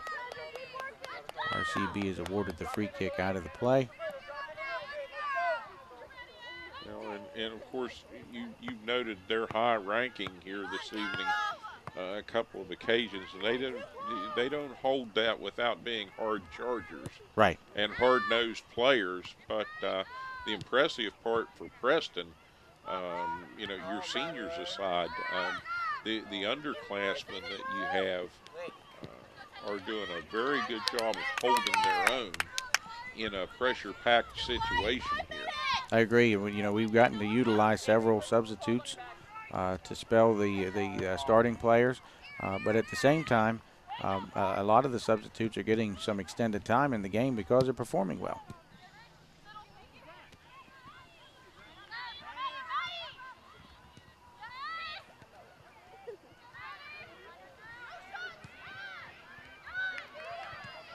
Plays broken up there by a combination, looked like of Sydney Davis and Mary Richmond.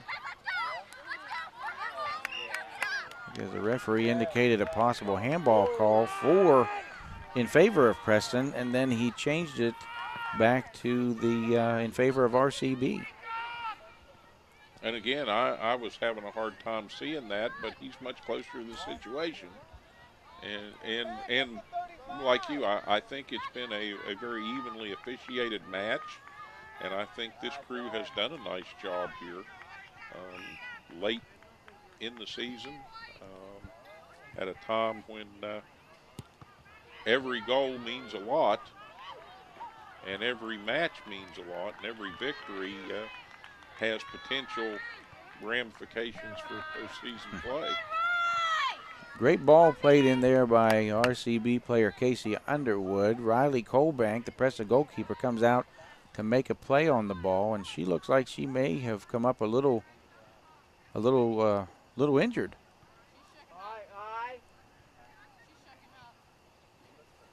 Trying to work it out there, Steve. Maybe not sure if that'd be a hip pointer or not exactly sure what happened. She's not one that won't try to shake it off and continue. I know the last thing she wants to do is come off at this point.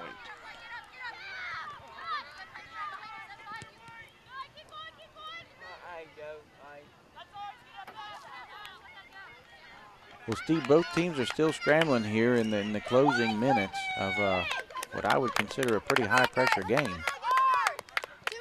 Yeah,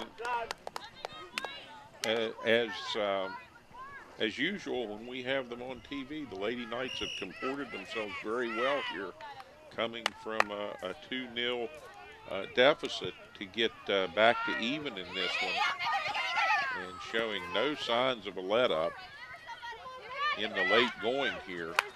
And I like the speed of the attack. Yeah, trying to take quick advantage here of a quick throw-in from Megan Noss to Allison Moon to try to make something happen there. 2.5 minutes left, Steve. Still time for either team.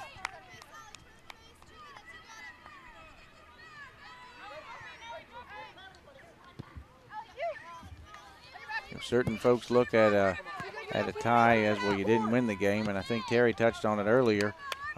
It also means you didn't lose the game. Well, and again, given the history between these two squads, a tie would be, in essence, kind of a big moral victory and a morale booster for the Lady Knights, having never done that against a quality RCB squad that just, let's face it, reloads. And I'm sure at the youth levels, soccer, just a huge thing in the central part of the state. They're in the right place at the right time to have a lot of things come together that breed success for them. in the area that they're in. Meanwhile, Preston, a little more rural community and a little more far-flung and widespread. And you touched on the aspect of the travel teams, and I know from years past when I had a son that played basketball at that level, you know, there wasn't as much travel then, but had there been, it would have been a struggle, you know, both time-wise and financially for a lot of families to endure, to put student athletes in that sort of situation. And I've said for a long time, Coach, and I'd like your opinion of this, I think that the days of the single, double, AAA rankings strictly being based on just school populations, I think that's over now. I think they need to come up with a new formula that includes what's your tax base, what kind of county is it? Is it more in town? Is it rural? What's the average time that a student athlete spends getting to and from practice? Right.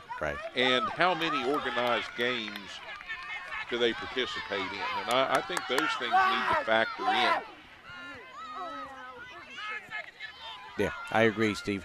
You know, as we're in the final seconds of the game here. But no, those all play a factor in it. All right, we come down to the finale, and it's a record-setting night here as we get ready for the senior night honors between the two matches. The Lady Knights with the first ever tie against RCB, and I'm sure the Eagles go out of here maybe not with their heads hung, but certainly not very happy about coming up and basically sort of letting the second half of one slip away. Yeah, you know, so again, we talked about it a little bit early in the second half. The 2-0 lead, it's the hardest score to keep for a team. Hats off to the Lady Knights this evening, particularly in the second half with a never say die attitude, staying strong the entire game and playing through the end. All right. Well, Coach, we have really enjoyed having you in the booth with us here as we do this delayed telecast. And, again, the only neighbor I have that can be in two places at one time. So we did get some nice shots of that spiffy outfit. And there you are again across the way. Even though you are here with us at this time, we want to thank you for jumping on board here, joining the broadcast team. And I think you've got a future in that. In the meantime, we're going to take a break here for these sponsors, and we'll be back with senior night activities, really, really special, right after this here on your hometown TV station. Kent and Melissa with Delano's Furniture and Mattress. Celebrate the new year with us by saving big on our double-sided made in West Virginia mattress sets. Yesterday's quality meets today's technology. A mattress you can flip. It'll last you year after year. Come experience the Delano's difference. The Delano's difference. The Delano's difference. We also have adjustable beds.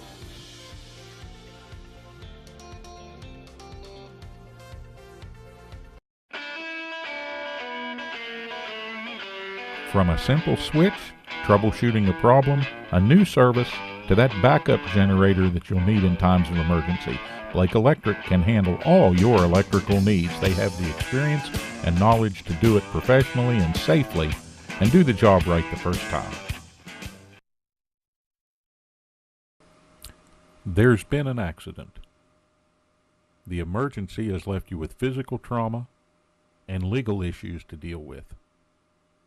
The bills are piling up and you're overwhelmed. Where do you turn for legal representation? Hi, I'm Paul Eastep. And I'm Steve Schaefer. We're attorneys practicing right here in your home county of Preston.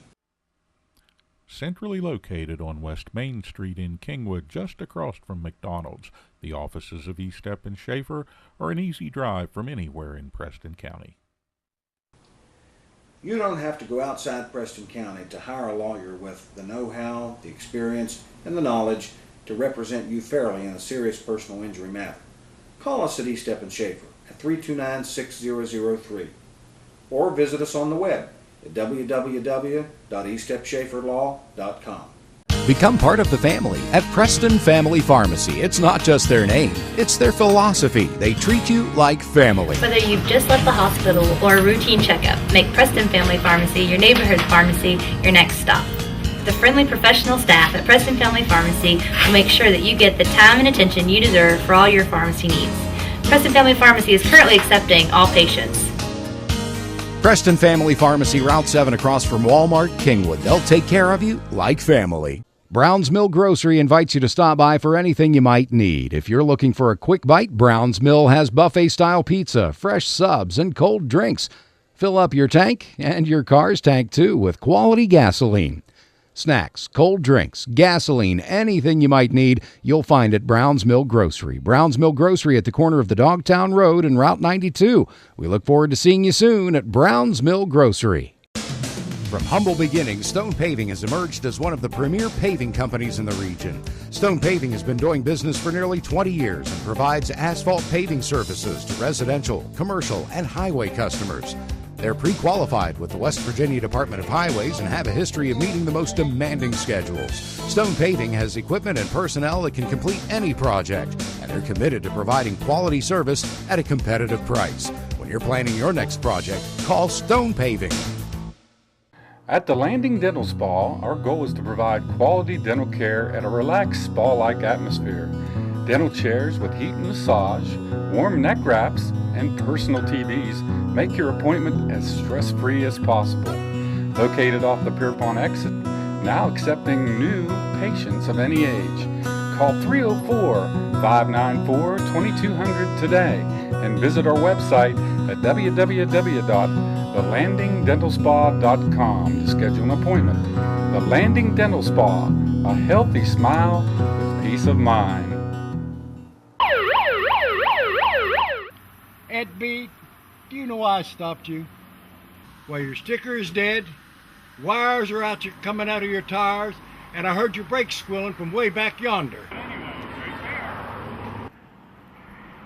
You need to get to the tire ladies, get in alignment, get the brakes put on this thing, get it inspected, and while you're there, you might as well get your oil changed. And if you don't, next time I see you, you're getting a ticket. Barney, put that bullet away. Rainbow Tire, the tire lady takes care of me. The Transitional Care Program at Preston Memorial Hospital is an alternative for acute patients who need a little extra help before returning home. Services include physical, occupational, and speech therapy, patient and family education, personal care assistance, individualized care plans with daily activities, and 24-hour nursing care. Our team works to ensure a smooth return to independent living. For more information on the Transitional Care Program at Preston Memorial Hospital, visit us online or call 304-791-3733. Thank you for coming to the RCB Preston game tonight.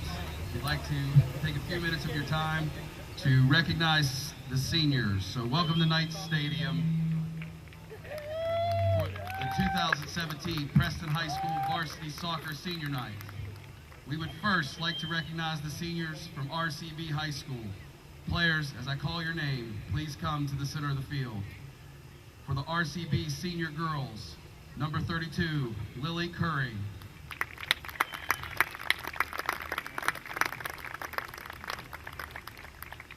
Number 13, Madison Miles. Number 9, Kaylee Davis.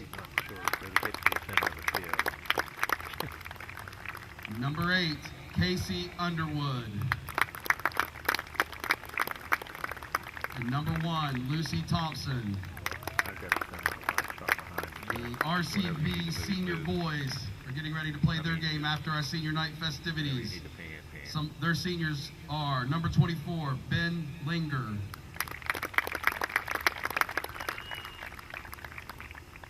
Number 15, Nathan Fubio.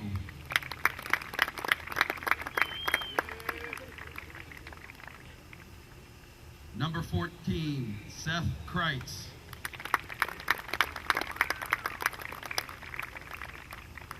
Number 8, Tristan Rohrbaugh.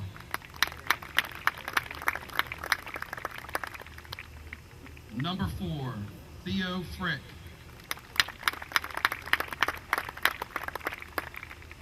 Number 2, Emilio Buffy.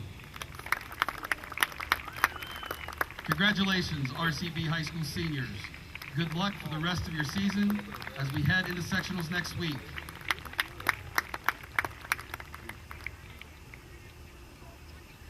Before we announce the 2017 Varsity Night seniors and their proud parents, the Preston High School soccer boosters would like to announce that the winner of the $400 Walmart card / gas card is Allie Goodwin from Masontown, West Virginia. Allie Goodwin. Congratulations, Allie.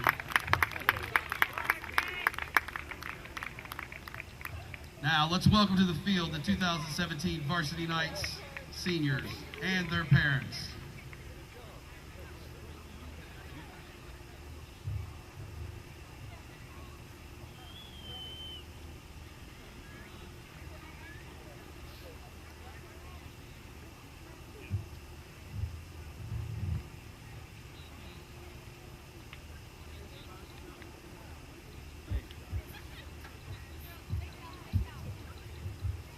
On the boys team, first we have number 10, Peyton Fazenbaker. He is escorted by Mike and Amy Fazenbaker, a goalkeeper at Preston High School. He's played for 2 years. His future plans are to attend college to study criminal justice and pursue a career as an FBI BAU agent. His favorite soccer memory is starting at goalkeeper for the first time. His favorite Coach Mike saying is, "Take that headband off, you weirdo." Something he wills to an underclassman is a McDonald's meal before the game to JT Flores, so he will have the McDonald's leg.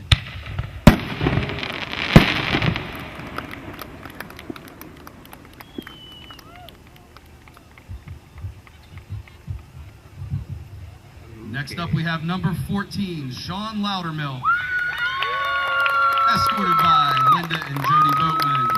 He is a right back at Preston High School and has played soccer for 6 years. His future plans are to attend WVU and major in music and music technology. His favorite soccer memory is coming off the bench his junior year against Buchanan Upshur, scoring the game-tying goal in 35 seconds, and then coming right back off the field. His favorite Coach Mike saying is, "Sean, put your hair down. You're not Ronaldo." He calls me Shinaldo now. Something he wills to an underclassman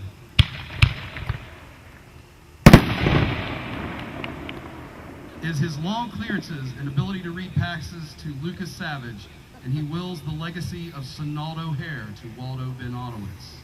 Other comments: Clayton, you've been my brother for 4 years. It's been an honor to be your teammate. And Maruccio, keep moving forward. You improve every game, and your determination to drive to never give up never ceases to amaze me. I love you both. Number 3, Junior Noss, escorted by his parents Howard and Beth Noss. He has played soccer for 14 years. He's played midfield, striker, and defense at Preston High School. He will attend college and major in electrical engineering. His favorite soccer memory is beating Willig Park his freshman year. His favorite Coach Mike saying is, "Stop breaking your nose off in Clayton's hind end." Something he wills to an underclassman is his height to Andy Foreman and his ability to read the game to Lucas Savage. He would like to thank his parents for their support and dedication throughout his high school career. Number 8, Clayton Collins, a captain, escorted by Alan and Kelly Collins. He has played soccer for 12 years, and at Preston High School he plays center mid. His future plans are to attend college at WVU. His favorite soccer memory is 1 a.m. workouts freshman and sophomore year at camp. His favorite Coach Mike saying is, "Let's open our lungs up." He wills to an underclassman. He wills his strength to his brother Jacob.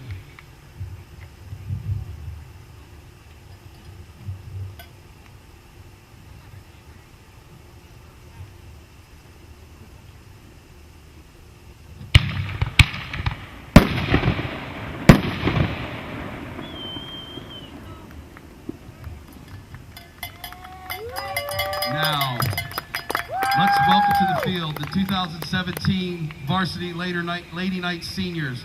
and their proud parents. Starting off, number 16, your keeper, Riley Colbank, escorted by Clifton and Kimberly Colbank. She's been playing soccer for 6 years.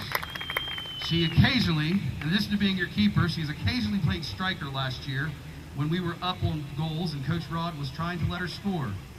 Her future plans are to major in business marketing and become a development director. Her favorite soccer memory was tying Morgantown High School 1-1 this year. She also loves all of our team building and group activities together. Her favorite Coach Rod saying is, after playing for Rodney for years, he got my name wrong when he called me out during the Fairmont State tourney by yelling, "Way to go, Miley." She wills her sweaty, stained goalie jersey in the number 16 to Jenna Kisner, with instructions that Jenna wears it with pride and enjoy the smell of being a goalie as much as she does. Not that many of them. She wishes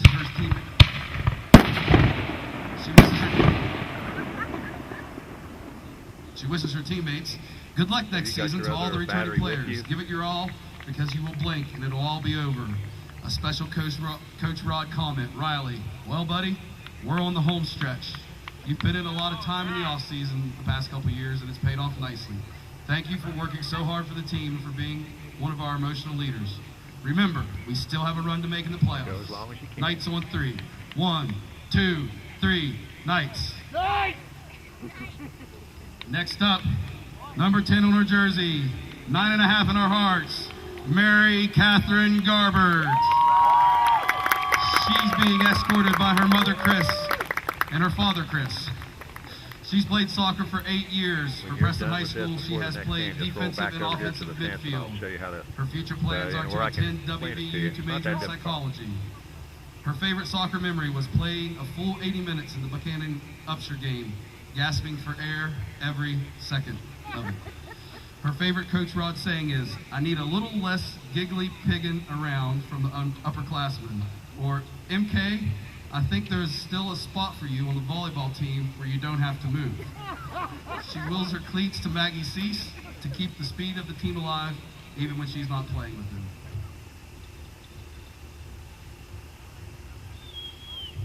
She would like to thank her parents, along with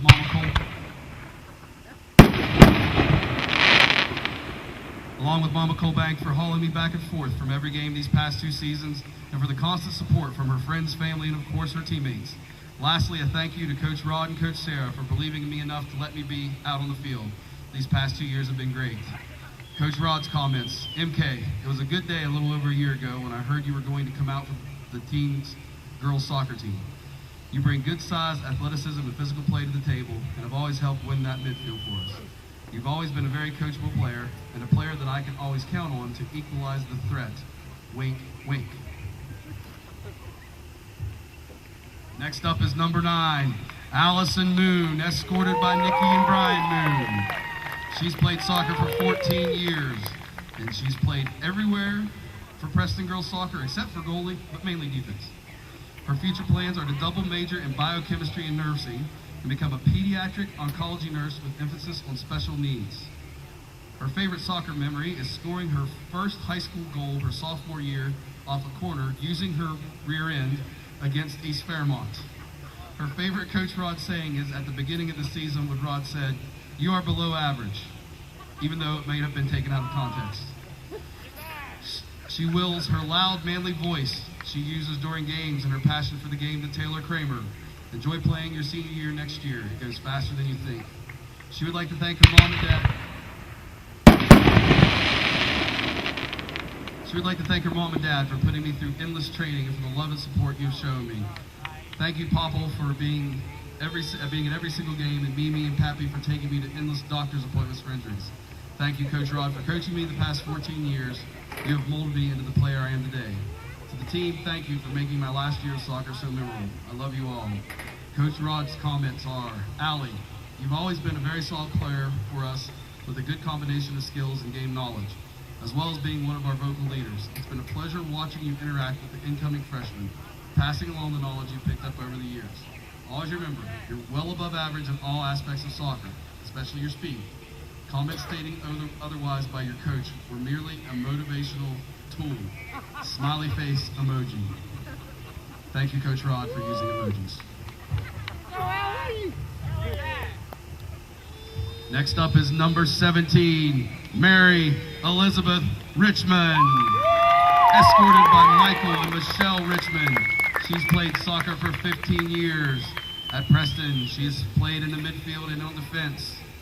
Her future plans are to attend WVU and study hospitality management. Her favorite soccer memory is saving the goal against Morgantown High School while I was playing defense. She wills her chest bump to Sammy Davis. Other comments. Megan, I'm sorry I never got your Reese's cup to you until tonight. Thank you, everyone on this team, for helping me to get through everything. And a big thank you to my parents, family, and friends for shaping me into the person I am today.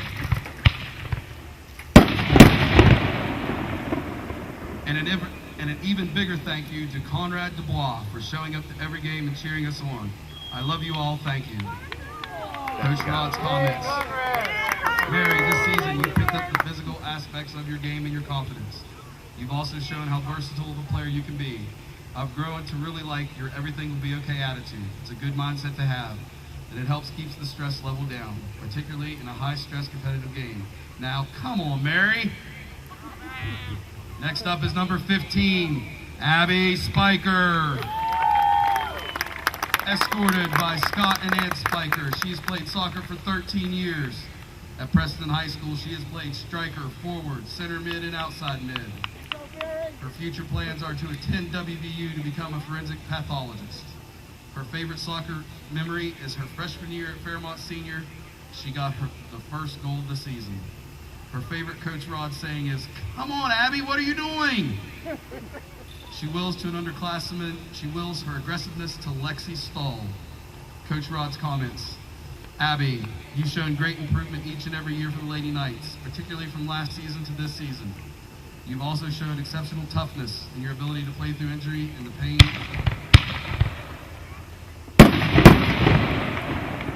Dreaded shin splints. Congratulations on a very nice high school soccer career, and thank you for becoming the control player I knew you could be. Next up is number 1, Olivia Livy Jane Liston, one of your captains. She's escorted by Rodney and Tammy Liston. She's played soccer for 15 years and played all the positions, but mainly center mid. Her future plans are to attend Wheeling Jesuit to play collegiate soccer and major in chemistry, and then attend pharmacy school at WVU. Her favorite soccer memory is involved in every goal scored against Buchanan to win, 2 goals and an assist to tally. Her personal memory is breaking 2 school records, career free kick goals, and most goals as a midfielder. Her favorite Coach Rod saying is, "You jacked for tonight." She wills her speed and quickness on cone drills to Aaron McClellan and to Sydney Davis for motherly quality. Her hugging ability that makes everyone's day better, and her drive to push herself to help the team in any way she can. Her other comments, she would like to thank her friends. Is there anybody left? For all the support to her family. She loves you, and I wouldn't have done this without you. Buzz Mom, back over here to without the you by my fence, and I'll side, help you I would change never that know battery. if I had all my soccer stuff. You have everything prepared and ready to go, and always braid my hair. Dad, you've been my coach forever. You taught me how to kick a ball and make a pass. You really are my biggest supporter. The hours of driving to practice games of tourneys mean the world to me. Cassie, you are the best role model and big little sister. Shut off yet? Coach Sarah, thanks for being a great coach, and I'm going to miss you. To my team, I am so proud of all of you. You have made this the best season I've ever had at PHS. I've created some of the best friendships, and I love you all so much. I'm going to miss being with you girls every day after school, the endless jokes and laughter, and the countless hugs. I couldn't have asked for a better team. Go Knights. Coach Rod comments. Liv, it seems like just yesterday I had to offer you $1 just to get you to play soccer. It has always been a great honor. Don't come too far in the middle. You're going to be in my shot here in a second. Go just past this guy right here. Strategy sessions and film reviews with you have been awesome. That should do it. You've taught me way more than I've taught you. The Mummy Rap at Lincoln, our first trip to the book Soccer-Rama, and every free kick opportunity you have had are among my best memories. I'm very much looking forward to watching you at the next level. I'll be jacked for that too.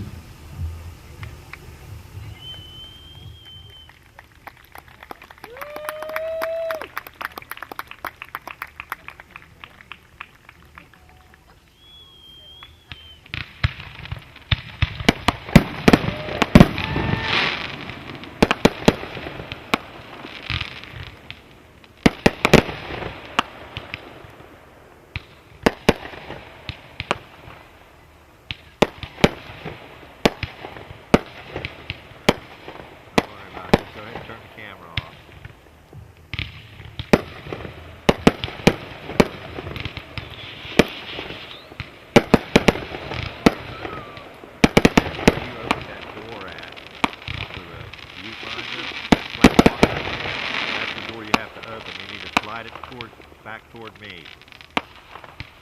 It's just a flat door. That's all it is. See it?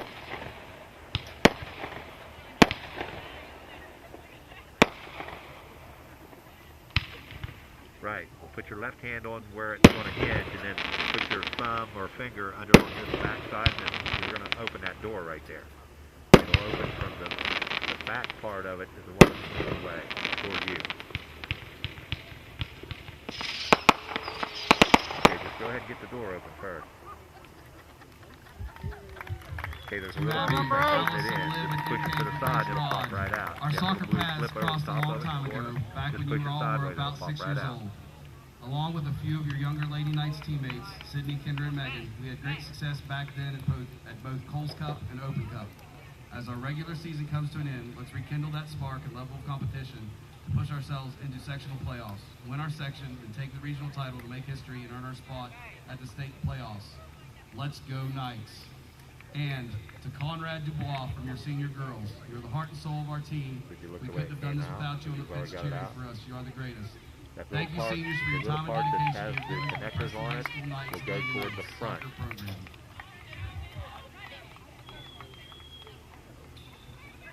Recent studies have shown that people who complete a cardiac rehabilitation program can increase their life expectancy by up to 5 years. Preston Memorial Hospital's cardiac rehab team helps you begin and maintain a treatment plan that works for you. They offer education and support to make healthy lifestyle changes that fit your needs. We're here to help you live longer and enjoy life. Most insurance plans are accepted. Please contact your doctor or our cardiac rehab center at 304-329-3429.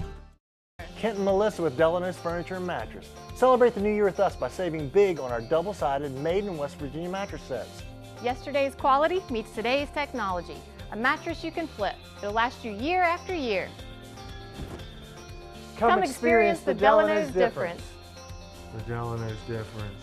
The Delano's difference. We also have adjustable beds.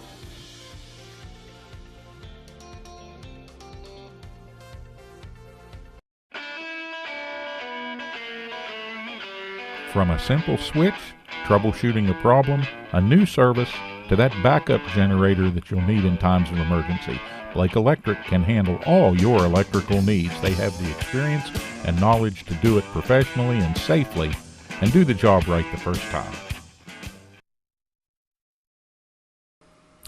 There's been an accident. The emergency has left you with physical trauma and legal issues to deal with. The bills are piling up, and you're overwhelmed.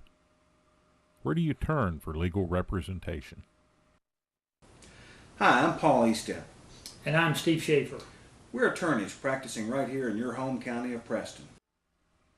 Centrally located on West Main Street in Kingwood, just across from McDonald's, the offices of Estep and Schaefer are an easy drive from anywhere in Preston County.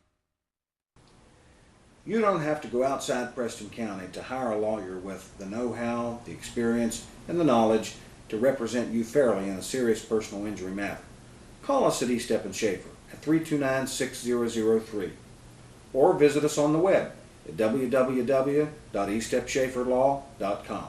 Become part of the family at Preston Family Pharmacy. It's not just their name, it's their philosophy. They treat you like family. Whether you've just left the hospital or a routine checkup, make Preston Family Pharmacy your neighborhood pharmacy your next stop. The friendly professional staff at Preston Family Pharmacy will make sure that you get the time and attention you deserve for all your pharmacy needs. Preston Family Pharmacy is currently accepting all patients. Preston Family Pharmacy, Route 7 across from Walmart, Kingwood. They'll take care of you like family. Brown's Mill Grocery invites you to stop by for anything you might need. If you're looking for a quick bite, Brown's Mill has buffet-style pizza, fresh subs, and cold drinks. Fill up your tank and your car's tank, too, with quality gasoline. Snacks, cold drinks, gasoline, anything you might need, you'll find at Brown's Mill Grocery. Brown's Mill Grocery at the corner of the Dogtown Road and Route 92. We look forward to seeing you soon at Brown's Mill Grocery. From humble beginnings, Stone Paving has emerged as one of the premier paving companies in the region. Stone Paving has been doing business for nearly 20 years and provides asphalt paving services to residential, commercial, and highway customers. They're pre-qualified with the West Virginia Department of Highways and have a history of meeting the most demanding schedules. Stone Paving has equipment and personnel that can complete any project, and they're committed to providing quality service at a competitive price. When you're planning your next project, call Stone Paving. At the Landing Dental Spa, our goal is to provide quality dental care at a relaxed spa-like atmosphere. Dental chairs with heat and massage, warm neck wraps, and personal TVs make your appointment as stress-free as possible. Located off the Pierpont exit, now accepting new patients of any age. Call 304-594-2200 today and visit our website at www.thelandingdentalspa.com to schedule an appointment. The Landing Dental Spa, a healthy smile with peace of mind. Ed B, do you know why I stopped you? Well, your sticker is dead, wires are coming out of your tires, and I heard your brakes squealing from way back yonder. You need to get to the tire ladies, get in alignment, get the brakes put on this thing, get it inspected, and while you're there, you might as well get your oil changed. And if you don't, next time I see you, you're getting a ticket. Barney, put that bullet away. Rainbow Tire, the tire lady takes care of me. All right, we're back after a wonderful halftime here at Preston High, and we now are watching the boys as they start out the second game of tonight's doubleheader. Coach Rod, we're into this game already with RCB, and the shot comes quickly, and they have to clear it out of there. RCB on the attack early, Terry. Pressing the ball hard, coming up with an nearly early shot that has the Knights on their heels early. I got to say that halftime that you guys put on was wonderful for these seniors tonight as we're watching this game unfold. I'm sure that you were a proud pappy as you got to go across the field with your senior daughter tonight, and you got to be proud. Yeah, good times, Terry. Great event. It's kind of a happy and sad feeling at the same time. Overall, the girls team had a great season this year so far, and she's done well individually also, and looking forward to watching her play at the next level. Well, the RCB boys come in here in pretty good shape this evening. Tell us just a little bit about how they rank in the conference. Well, Terry, the conference, both boys and girls, are very tough teams throughout the conference, top to bottom. RCB comes in at, they're ranked third in the conference, and Preston brings in number 7 ranking in the conference out of 13 total teams. Even though the conference is called a Big Ten, we do house 13 teams in the conference. So both teams respectable record-wise, and that leading into the game and positioning in the Big Ten. So ought to be a good matchup. Rod, it's interesting. The tradition that has developed on senior night up here is a little bit unlike anything I've seen at any other school, and unique in that you honor not just the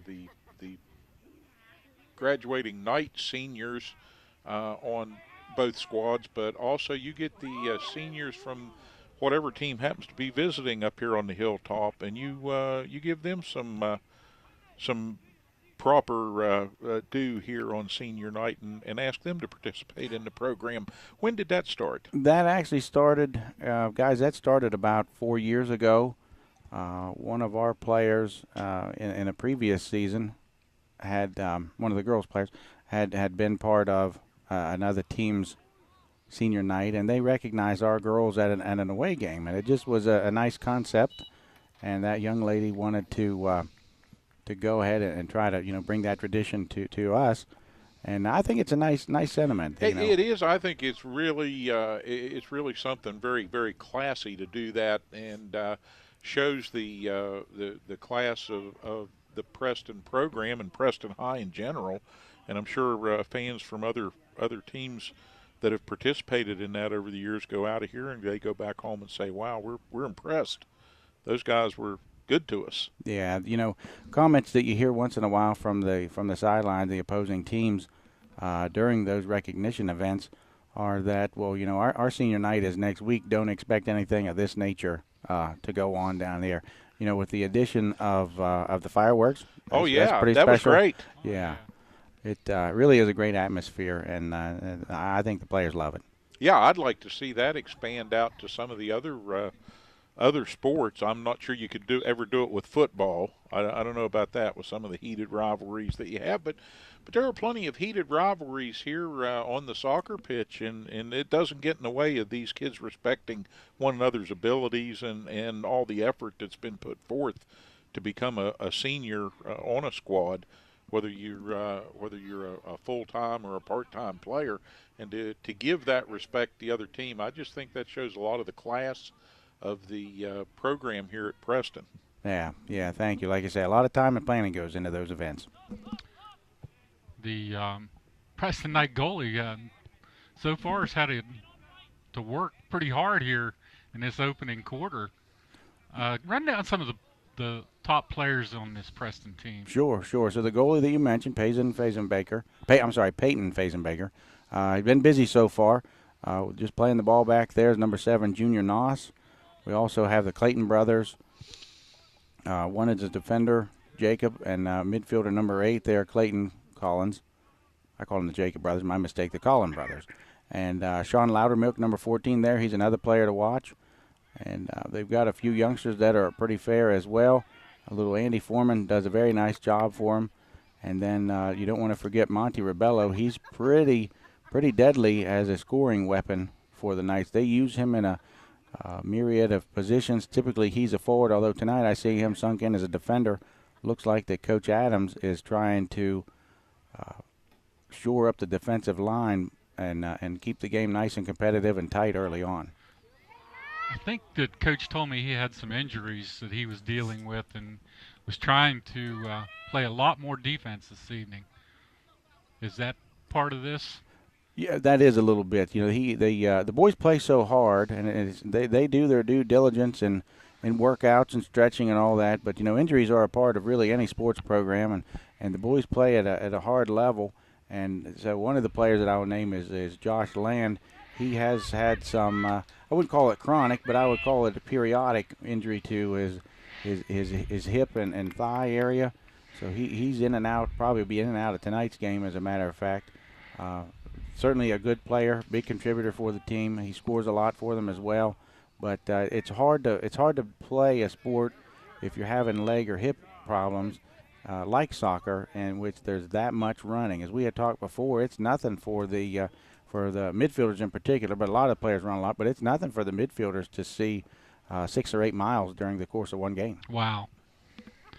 I know the Fazenbaker boy had to take over for a really good goalie that left here last year, right? And is now playing somewhere in the college ranks.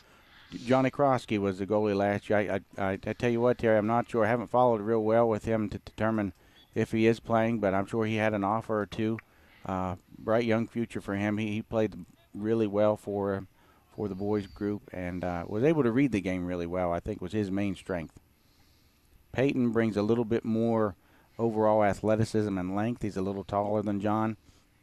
Not quite the experience level that Johnny had, because Johnny had several years both at the recreation level and at the high school level, of course. But good. He's a good goalie for them. You can tell this RCB squad is a well-coached team. They're after you all the time. Seems like pressing that ball into your midfield and trying to get shots on goal, and they're really quick with their feet. RCB has typically had a good stable of fast forwards and excellent control players in the midfield. They're very their spacing is good. You see some good individual talent right there by Emilio Buffy.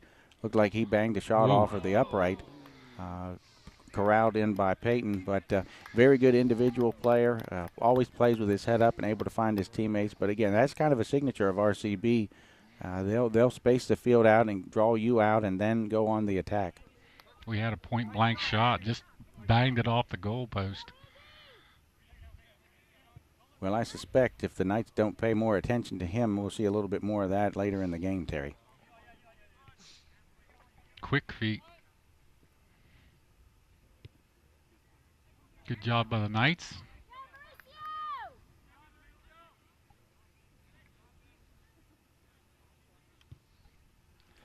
The Knights not in full panic mode or anything, but he is.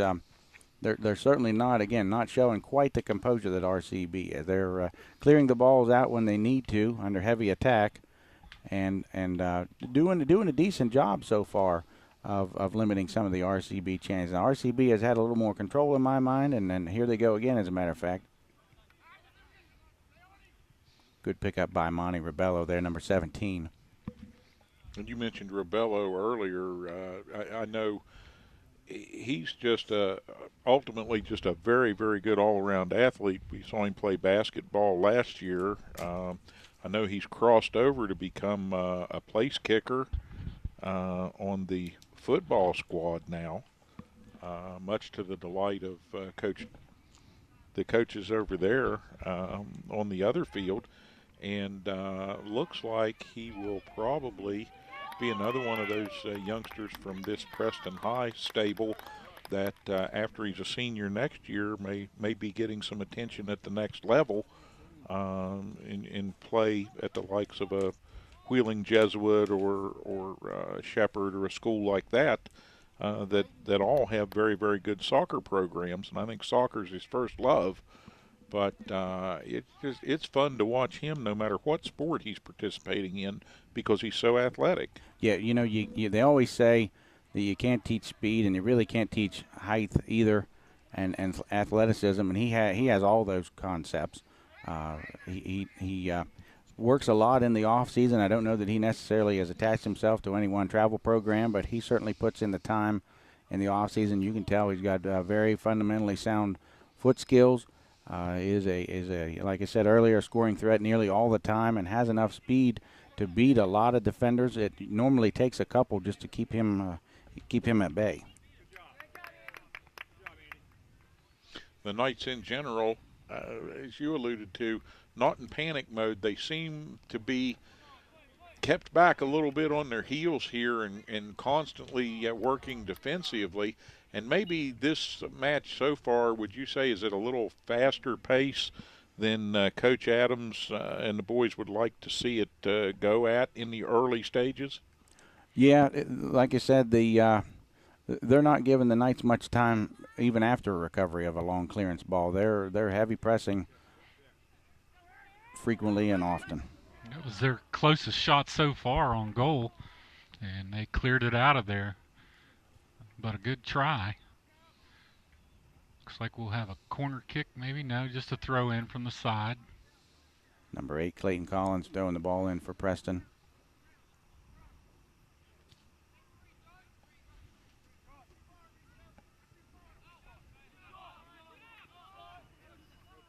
Now run out the other way as they clear it out of there. That was Jacob Collins. He saw that coming. Banged it to the sidelines. Now another run. Basenbeker's been busy. He's on his toes back there tonight. The RCB's playing a lot of balls over the top. Like I had mentioned earlier, they're taking advantage of the speed up front. They have control players. Number 2, Emilio Buffy there for them, is one of the better midfielders in the conference and certainly in the state as well. Very, very composed. Again, a solid player, good foot skills, able to play with his head up and looks for his teammates a lot. A lot about soccer, guys, is timing between the person with the ball and the players surrounding them. And RCB has exhibited some pretty good timing, although you touched on Jacob Collins a little bit ago. That's one of what I would consider one of his strong suits. He's just a sophomore level player for the Knights this year, but very good timing and ability to read the ball. He understands when to begin to drop, and when, so he can cut the ball off or cut plays off against the opposition. Another opportunity here for a sideline throw in for the Knights, and again, they're kind of frustrated, and I can hear Coach Adams across the way. He's not very happy. I'm sure that he strategizes and looks for those opportunities to get those sideline kicks and corner kicks and sideline throw-ins in the offensive end, and he's not real pleased with the way these last couple have been performed by his Knights. Right. He's keeping the boys on their toes. He uses a lot of that voice sometimes as a motivational tool. You know what I mean? To try to wake them up. Yeah. And he can do that. RCB clears it out to the midfield. Andy Foreman trying to chase it down. One thing we know from experience is that none of these young men are going to go off the field after being down deep in this far corner and tell Coach Adams they didn't hear what he said. No chance of that.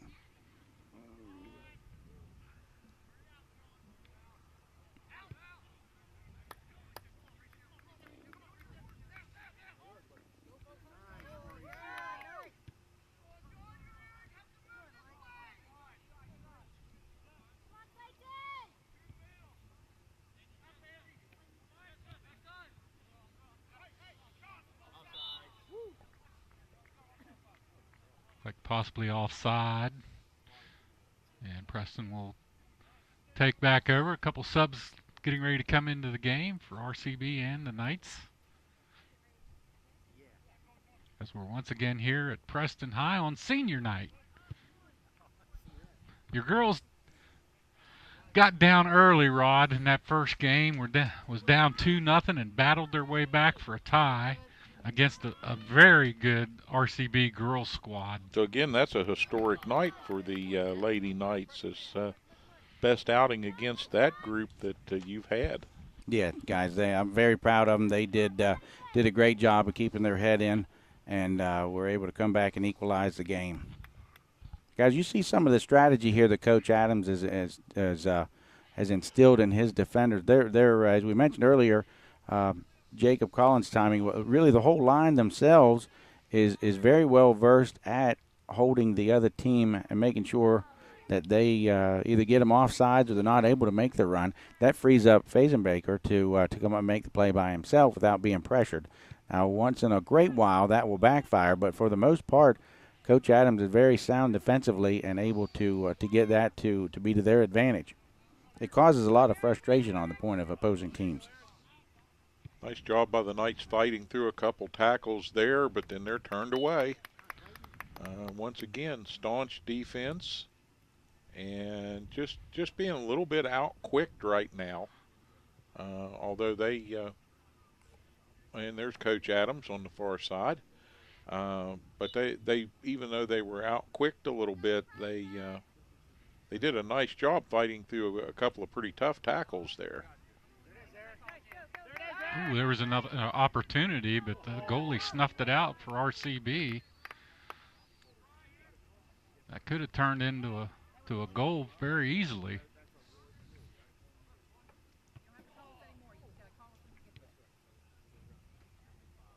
Oh, beautiful move. Here comes RCB.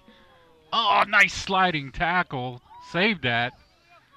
What a tackle there by 17 Monty Rebel, and actually he does it again to concede a corner kick, it looks like. But nonetheless, the first one there towards the top of the box, outstanding defensive play.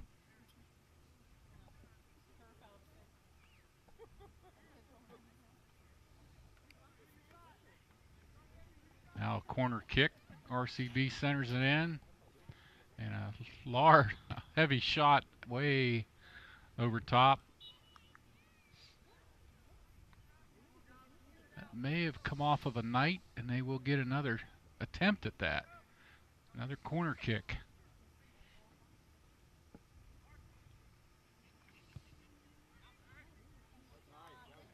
Again, nice defensive posture by the Knights that time and getting to the ball first. Oh, a long shot over top. Went actually over top of the goal. Fazenbaker timing that one pretty nicely, though. He wasn't going to let one sneak in right over top of his head. He was way up on that. Hand way in the air. Did a nice job.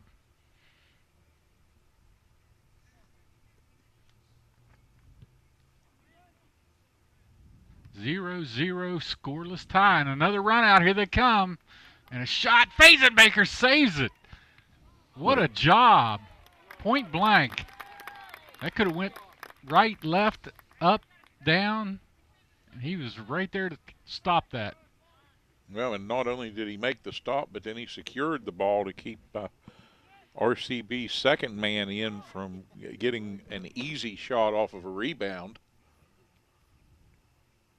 Great positioning and control by Fazenbaker.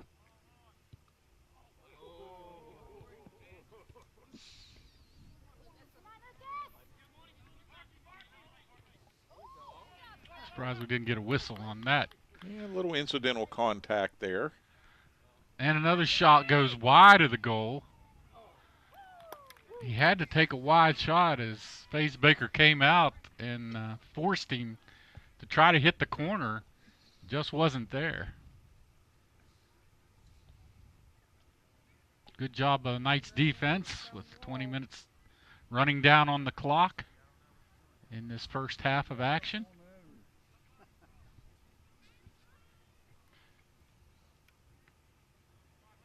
They're holding their own so far against a really good RCB squad.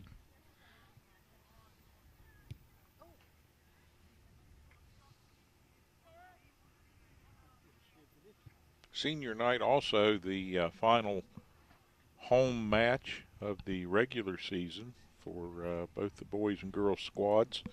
And then you get into, I think, the coach's favorite part of the year when you get into sectional and regional play. Yeah, you know, that's when everything kind of all comes together, guys. So our section is made up of Morgantown, Preston, University, and Buchanan. The other side of that is Wheeling Park, Brook, and John Marshall. So with being in the same section as Morgantown and University, you've got top-level competition on both boys and girls side. And Buchanan is obviously up there as well. They're certainly not a slouch, and I didn't mean to leave those guys out. But no, that's a really tough bracket to find yourself in.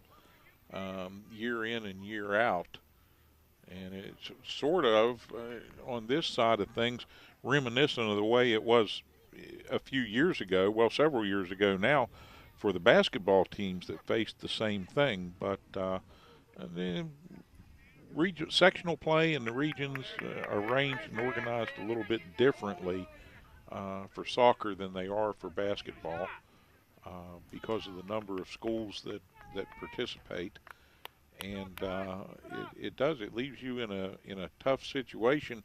Do you find as a coach that you use a lot of the regular season just to kind of prepare for that? Yeah. Is it all just sort of almost like a preseason that runs up to that, because that's where all the heavy iron is? Yeah, you know, that's actually a good way to put it. Essentially, now no one wants to go this route, but essentially, no games matter, essentially, and moving on in the tournament until the first game of sectional playoffs, which would be your first game after your regular season is over. And that's when it's either win or win and move on, or lose and you're finished. But seeding does play into this, right, as to who you play. And I thought I heard Coach on the sidelines earlier talk about a tie as a win in this game for him. Can you explain that a little bit? Maybe, Rod, on do you know where they are as far as is that going to help their position even if they get a tie in this game? Well, being that this match is between a AA team, RCB, and of course our AAA team, Preston, it won't necessarily play into the seeding for that. It is for positioning it within the Big Ten. But seeding-wise, you're right. All the games do matter at that point, and so they look at your head-to-head matchups within the sectional opponents to give you the seeding. Obviously, it is better to be a higher seed because you play, a lower seeded team to start with. But again, all the teams in our section are tough. There aren't, Yeah. it's not, the There's draw. no gimmies. Right. So, one plays 4 and 2 plays 3. There's not much difference in being number 4 or number 2 or 3. They're all tough teams. Saw Andy Foreman there earlier, down trying to make a play, and the goalie came out and snuffed that out. Preston's still on the attack right now as Junior Noss is going to take a free kick here. Try to get it down deep. We'll see if we get a scoring opportunity here. Coach Adams uses a couple different folks for the free kicks. A lot of times they use Junior. Junior is good at placing maybe a longer ball. The other times he likes to use number 8 there that's getting ready to throw the ball in for Preston, Clayton Collins. Clayton is a little bit more attack-minded, so he'll use him on a little bit of the closer in free kicks that you can turn into a shot. Clayton's pretty good at finding open areas in the net there. Little Andy Foreman has speed and speed to burn. You can see him. He's all over this field.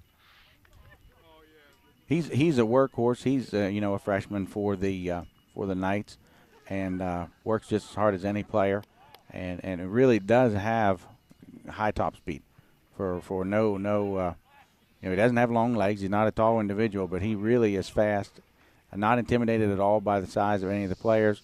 Has done a great job, and actually probably has started for Coach Adams probably after the first 3 or 4 games. He started every game for him. Well, he's quick. He's got deceiving quickness. Mm-hmm. Good fundamentals as well. Fundamentally sound, and understands the game pretty well. Collins with it. He tries to get it downfield into that attacking zone. RCB not having anything to do with that, so they'll set it back up again.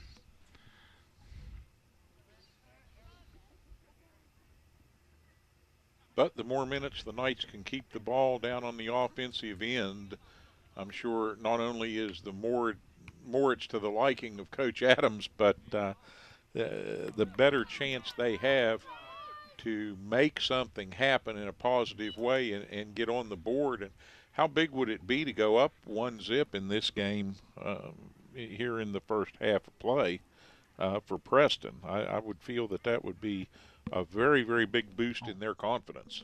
Yeah, it would do wonders for the boys. Anytime you can score first, obviously in the first half, would be huge. Help set the tone for the rest of the game, and playing from being ahead is always easier than playing from behind. Well, it wasn't, we talk about AA and AAA, but it wasn't that many years ago that RCB was in the AAA ranks. Them and Fairmont Senior and all those teams somehow got to drop back down to AA, which I can't figure that out, but that's how it happens. I guess they lose a few kids here and there, and now what used to be a AAA school is now AA, but I don't consider them that. They, obviously their level of play hasn't dropped. They may have dropped a few students here and there, but you're right. So all of Marion County used to be AA.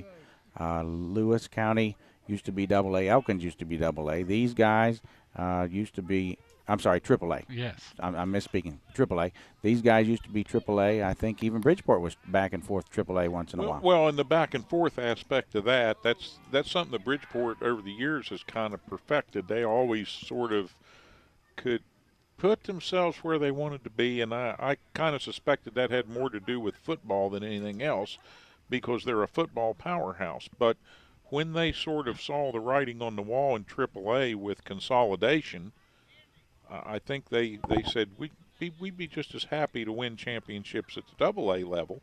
And I'm not accusing anybody of anything, but there has to be a little bit of manipulation. Somehow a few more students are winding up, at another school somewhere.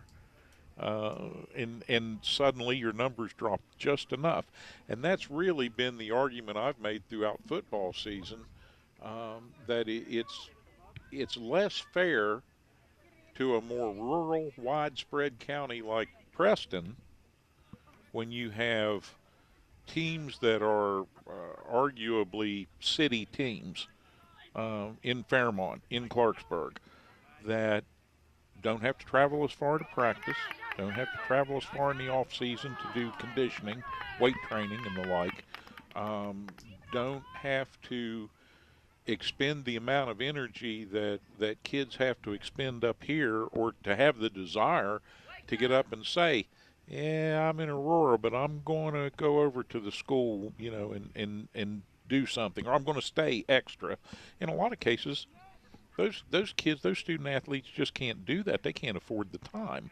And I think we're probably in West Virginia at a place where maybe, rather than just look at the number of students enrolled in a particular school, the SSAC ought to take a look at what's the tax base. Right. What supports that school and that program? Nice job. How many kids are out? Excuse me, Terry. No. Fazenbecker made another great stop. Yes, he did. Point-blank shot. You're right, Steve. I think that the system needs overhauled, and we need to get not only that, facility-wise, you've got to look at everything on these AAA levels and decide who. And let me say this.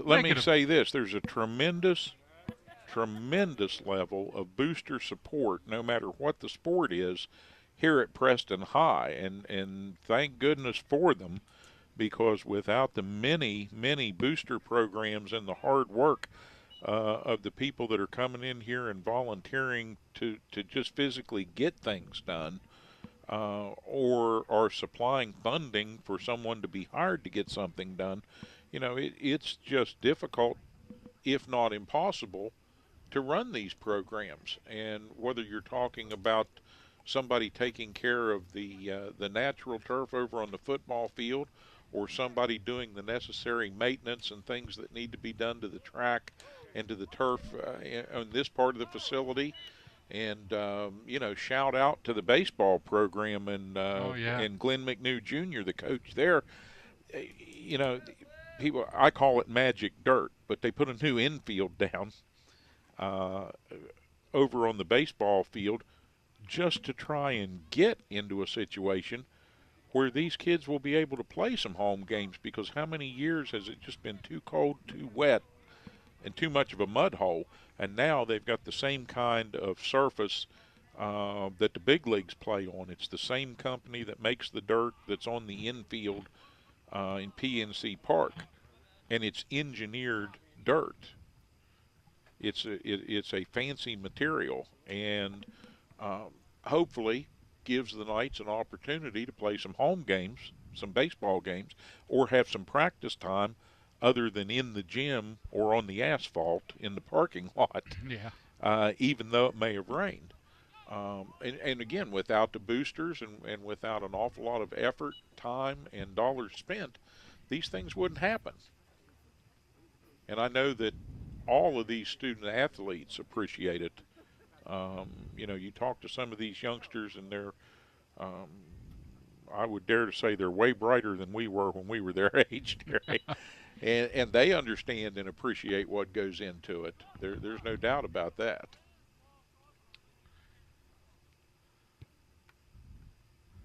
Still a scoreless tie here on the pitch at Preston, as time is running down here in the first half. RCB trying to strategize something here to get that ball into the middle and take a whack at another goal. And Preston, again, doing a nice job keeping up with the inherent speed of the Eagles and putting that ball down in the other end. Number 12, Eric Mace, showing some good pursuit speed there. He's actually applied constant pressure anytime the ball's been towards the attacking end for the Knights. Doing a good job. Clayton Collins with the throw in here on the sidelines. The Knights trying to get something set up here to get a goal in here before halftime. Oh, there's a nice shot, nice pass. But gets collected and taken out. They cleared it. It was a good thought. Coach Adams has made a strategical change here. Looks like he has pushed Monty Rebello up and either dropped Eric or took him out of the game. I couldn't tell from a substitution perspective, but he pushed Monty. Now he's dropped there. He swapped. So he swapped Monty Rebello, who was playing one of the center back spots for Eric Mace. Oh, nice tackle. Very nice tackle by Jake. But swap those two guys. He's done that a few games in the past. Good changeup. The other team's not necessarily expecting it. And the other thing is Monty Rebello is typically left foot dominant, and that's the opposite of Eric.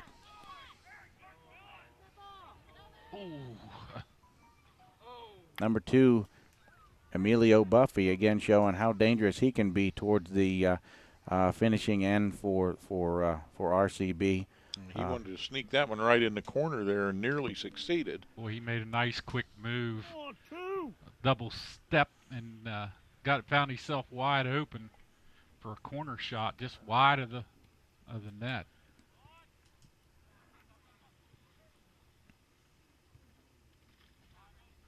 And you're exactly right, Rod. They're going to have to keep their eyes on him as that game goes on, because he's very versatile.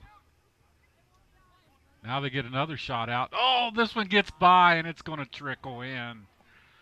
Basenbaker came out maybe a little too far that time, and they got it past him for the first goal. RCB, I don't know if it was planned or unplanned, but if you could tell, they didn't play that ball quite as long with as much pace.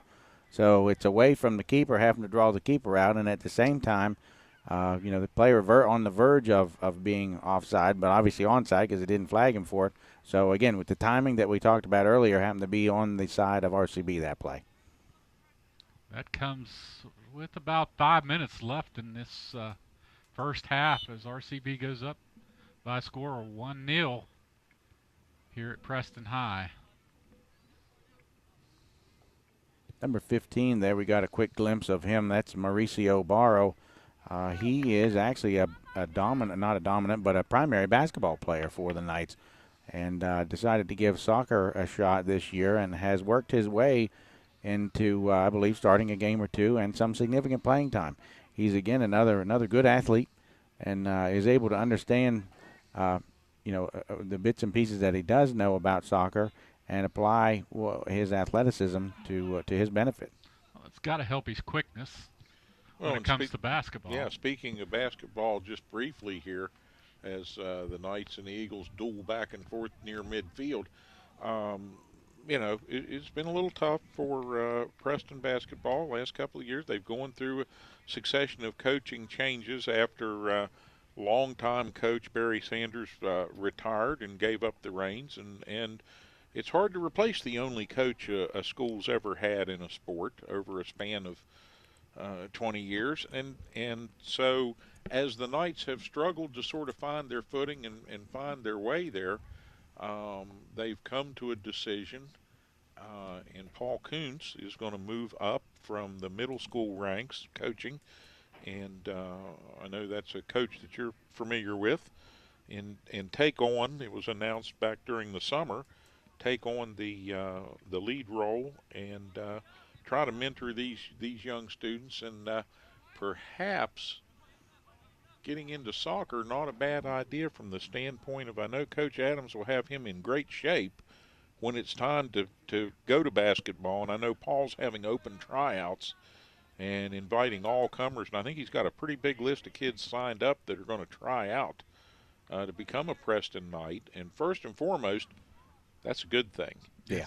Whatever he knows about making that happen, he needs to pass along some of the other sports to get kids invested in the idea of getting involved. Oh, here you go again.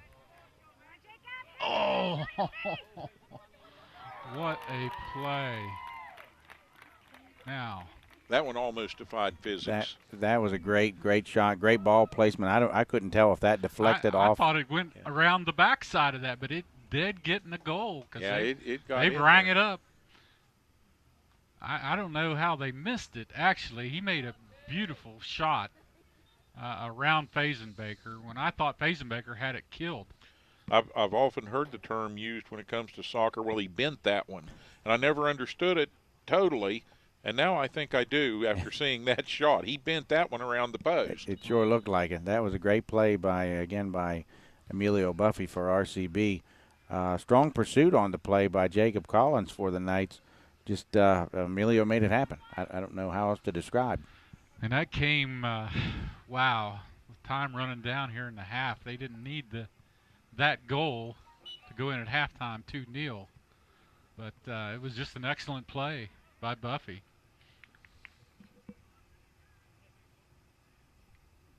Now I'm betting that's going to fire Monty Rebello up. I think he sees this match as a little bit of a duel between himself and Buffy, and I don't know if I'm right about that, but I believe he's going to charge even harder in the second half, knowing him and having seen him play in some other sporting events and seen him play some soccer. I think that he'll just redouble his efforts. And hopefully the Knights will be able to take advantage of that and sort of make him the tip of the spear in the attack. Right. So like we had mentioned, another close call there. Great save by Peyton Fazenbecker. We had mentioned earlier Coach Adams making the switch. Now what the Knights need to do and what Monty needs to help them with is to work on his positioning. The Knights are only down 2-0. Be patient. You've got the balance of this half with just a couple minutes, and the full second half. Get the ball to him in a scoring potential position and let him go to work.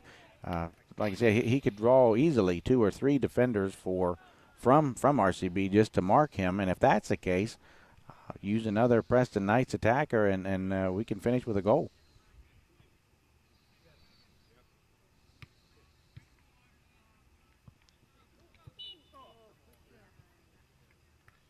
And I'm sure that the Eagles are all being told to a man, no matter what else you do, you have to know where he is at all times. And he's got to be considered the most dangerous attacker for Preston by Bird. And I think you can see the way they're defending him, that they've done a good job taking that message to heart. Right. Even on that last play, Steve, free kick ball played in by Junior Noss. Rebello is immediately surrounded by a minimum of 4 players. Yeah, they walled him off quickly.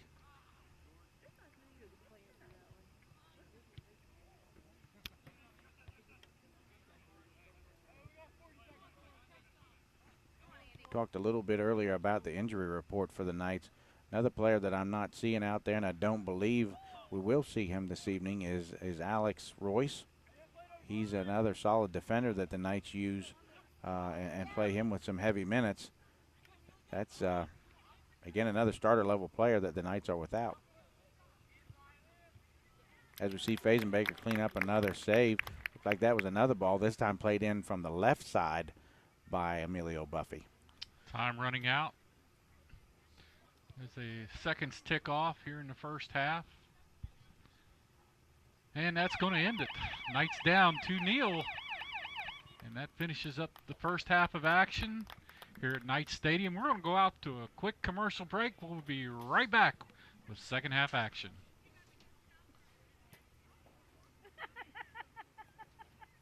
Preston Memorial Hospital offers 4 locations in Preston County to complete your laboratory tests. Our friendly, qualified staff is happy to serve you in Kingwood, Reedsville, Fellowsville, and now our newest location in Brewston Mills at the Brewston Mills Medical Center, where no appointment is necessary as walk-ins are welcome on Mondays from 7 to 5, Tuesdays through Thursday from 7 to 3:30, and 7 to 11 on Fridays. For directions or questions, give us a call at 304-379-1103.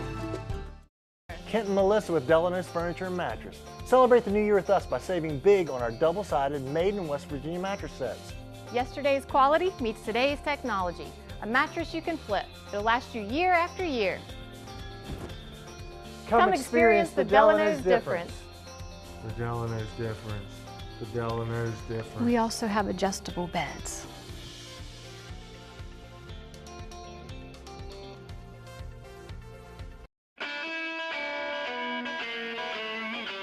From a simple switch, troubleshooting a problem, a new service, to that backup generator that you'll need in times of emergency, Blake Electric can handle all your electrical needs. They have the experience and knowledge to do it professionally and safely and do the job right the first time. There's been an accident. The emergency has left you with physical trauma and legal issues to deal with. The bills are piling up, and you're overwhelmed. Where do you turn for legal representation? Hi, I'm Paul Eastep. And I'm Steve Schaefer. We're attorneys practicing right here in your home county of Preston. Centrally located on West Main Street in Kingwood, just across from McDonald's, the offices of Eastep and Schaefer are an easy drive from anywhere in Preston County. You don't have to go outside Preston County to hire a lawyer with the know-how, the experience, and the knowledge to represent you fairly in a serious personal injury matter. Call us at Eastep and Schaefer at 329-6003 or visit us on the web at www.eastepschaeferlaw.com. Become part of the family at Preston Family Pharmacy. It's not just their name, it's their philosophy. They treat you like family. Whether you've just left the hospital or a routine checkup, make Preston Family Pharmacy your neighborhood pharmacy your next stop. The friendly professional staff at Preston Family Pharmacy will make sure that you get the time and attention you deserve for all your pharmacy needs. Preston Family Pharmacy is currently accepting all patients. Preston Family Pharmacy, Route 7 across from Walmart, Kingwood. They'll take care of you like family. Brown's Mill Grocery invites you to stop by for anything you might need. If you're looking for a quick bite, Brown's Mill has buffet-style pizza, fresh subs, and cold drinks. Fill up your tank and your car's tank, too, with quality gasoline. Snacks, cold drinks, gasoline, anything you might need, you'll find at Brown's Mill Grocery. Brown's Mill Grocery at the corner of the Dogtown Road and Route 92. We look forward to seeing you soon at Brown's Mill Grocery. From humble beginnings, Stone Paving has emerged as one of the premier paving companies in the region. Stone Paving has been doing business for nearly 20 years and provides asphalt paving services to residential, commercial, and highway customers. They're pre-qualified with the West Virginia Department of Highways and have a history of meeting the most demanding schedules. Stone Paving has equipment and personnel that can complete any project, and they're committed to providing quality service at a competitive price. When you're planning your next project, call Stone Paving. At the Landing Dental Spa, our goal is to provide quality dental care at a relaxed spa-like atmosphere. Dental chairs with heat and massage, warm neck wraps, and personal TVs make your appointment as stress-free as possible. Located off the Pierpont exit, now accepting new patients of any age. Call 304-594-2200 today and visit our website at www.thelandingdentalspa.com to schedule an appointment. The Landing Dental Spa, a healthy smile with peace of mind. Ed B, do you know why I stopped you? Well, your sticker is dead, wires are coming out of your tires, and I heard your brakes squealing from way back yonder. You need to get to the tire ladies, get in alignment, get the brakes put on this thing, get it inspected, and while you're there, you might as well get your oil changed. And if you don't, next time I see you, you're getting a ticket. Barney, put that bullet away. Rainbow Tire, the tire lady takes care of me. Rolling.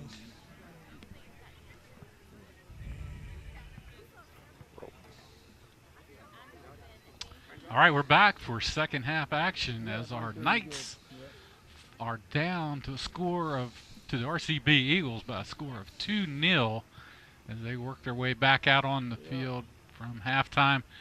And Coach Adams not very happy right now. Not exactly jocular at halftime. And I'm not going to even get close to him right at this point. We can't show you a replay of that. So we'll see what happens here in the second half. Yeah, Knights, unfortunately, dug themselves into a little bit of a hole here. Not really, I thought, by virtue of their performance, but just the fact that the Eagles, and particularly Buffy, excel at what they've tried to do, and they've executed their game plan very, very well on both ends. And defensively, I think the most frustrated guy out there has to be Monty Rebello. I agree with that completely. You know, again, pretty well the Knights have contained RCB for the most part, except for Buffy is having his way a little bit and causing them to to work a little extra hard and focus some extra. But yeah, I would expect Monty to come out charged up and ready to go. So we're underway here on the pitch at Preston High on senior night. As once again RCB up by a score of 2-0 over our Knights early here in this half, the second half. And fans viewing this delayed telecast, if you get excited about this, this is the final regular season match for the Knights, but follow through the off season and get involved next year earlier in what they do and come out and watch. These are very entertaining matches here on the mountaintop. Coach, next year, I know you lose a good bit of your nucleus on your squad this year. Quite a few really good seniors. What do you expect coming back? How's that going to work out, on the girls' side for next year for you? Well, so we have 6 seniors.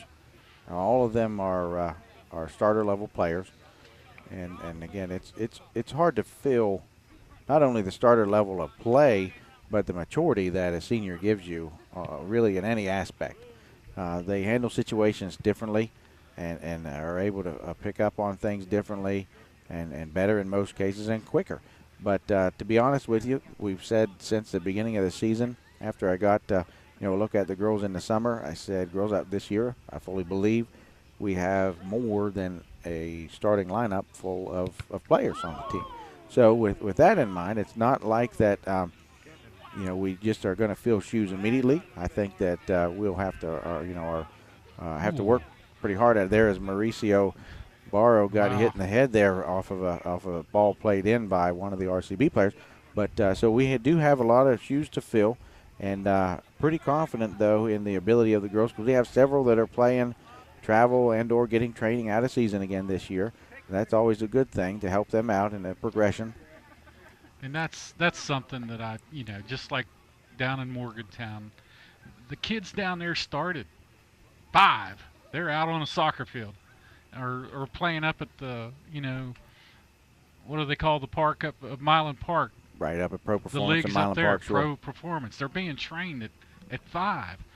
It's no wonder that these systems just keep feeding themselves down in that area, and it's the same way out in Clarksburg. The training facilities are so much better. Mm-hmm. It's hard for you guys to field these teams against kids that's been playing for 10 years before they even get to high school. Right, and actually Steve touched on it earlier. The AA schools that we mentioned earlier, the ones that play at a high level, the RCBs, the Bridgeports, the Fairmont teams, those teams get more players out for their teams than we do. And our population is bigger than theirs. So that's something that would be good to gain some positive strides in. What that allows them to do from the high school season perspective is they get to develop junior varsity level players. They get constant playing time against other junior varsity level players. That lets the game and everything else slow down so that they can play at the level that they need to. And that's something we should point out here at Preston High. You have no JV soccer squads. We do not. We do not. It's all focused on fielding the best unit that you can field for varsity play, whether that athlete be a freshman, a sophomore, a junior. That's correct. No matter what. That's correct. It puts a lot of pressure on younger kids coming in. Ooh, a hard tackle. When you sidelines, you say to somebody who's just coming in as a freshman, they've got to really be physically gifted and a real athletic specimen to say, now I want you to go out there and guard that 17, 18-year-old fully developed player there who's almost 4 years older than you. Right. And again, outside of the physical aspects, a huge difference in maturity. Huge difference. The seniors have gone through many more repetitions, many more practices, many more game situations and high pressure situations, so they know how to handle themselves. It just makes a huge difference. So really the only leveling point you have, if there is one, are the off-season travel teams and individual involvement there. And I know the coaches aren't involved in that, but you recommend to a player, get on a travel team, and then it's sort of the luck of the draw. Did they get on a good team? Are they recognized for their talent? Are they utilized the right way? It's one thing to say, well, they're out there playing, so if they're playing, they're going to stay in good shape, be in good condition when the season comes.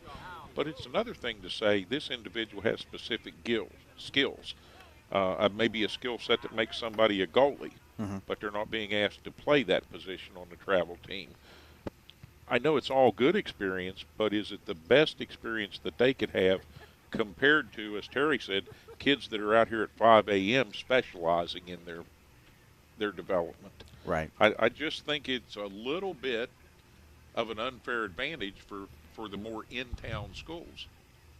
And that's not pointing a finger at anybody. I just think it's an issue that since the SSAC is the governing body for secondary athletics, they need to take it up, not just for soccer, not just for this sport, but for all the sports. I don't see anything other than the possibility of some of the track or cross country events being fair unless there are some adjustments made going into the future. Right. One thing, Steve, on off-season training with the travel teams and the various clubs that are nearby is they do separate those out. So you're, for the most part, playing with players your age. So the maturity and physicality equalizes itself a little bit. Excuse me, with the another run out by RCB. We'll see what they can do. Shot. I think that hit the outside of the net. Yeah, that trickled off. Yes, nice job from Pacerbaker into the back there, fortunately, to make him adjust his shot, and it did not get in. So a good, I call that a save. Yeah, no, good positioning there by the Knights. I think we had a couple defenders in there as well at Pacerbaker, and good work there to not give away much of a shooting angle there for the RCB attacker. Knights down still 2-0 here on the pitch at Preston High to RCB. Now, Coach Adams' alignment for the second half appears that he may be playing with two forwards this time around, the second half here, to possibly bolster some of the attack for the Knights. That would probably put them in a 4-4-2 shape, but it looks like he's got Eric, number 12, and Monty Rebella, number 17, playing as forwards. Again, to try to get some scoring opportunities. Nice job by Foreman to get that ball forward. Quick note about Eric Mace, number 12, transfer in from Grafton. Okay. Had played at Grafton the last couple of years. He's a junior level player for the Knights, and came in as a skilled player, playing as a defender. But Coach Adams has used him as in a few different roles because of his versatility. Brings a good soccer IQ to the program. 14, number 14 there, Sean Loudermilk, doing a good job of some aggressive play to keep the ball in possession of the Knights. Nice header there to send that ball back in towards the goal. I didn't catch the number on that. I think that was number 22, John Harris. Okay. That was a good thought. And he had a Knight down deep in the zone. Just didn't go where it needed to.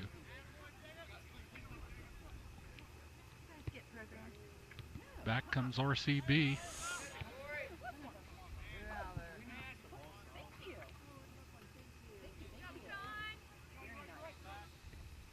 Jacob Collins having a few plays here in a row now, showing again his timing. Whoa.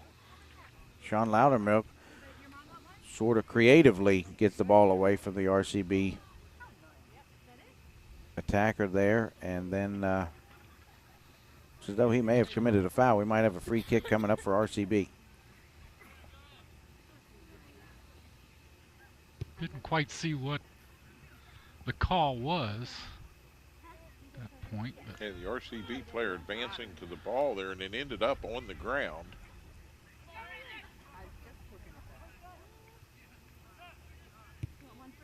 Preston doing an admirable job there, walling off the offensive thrust from the free kick and getting that ball back out to midfield and back on the attack come the Knights.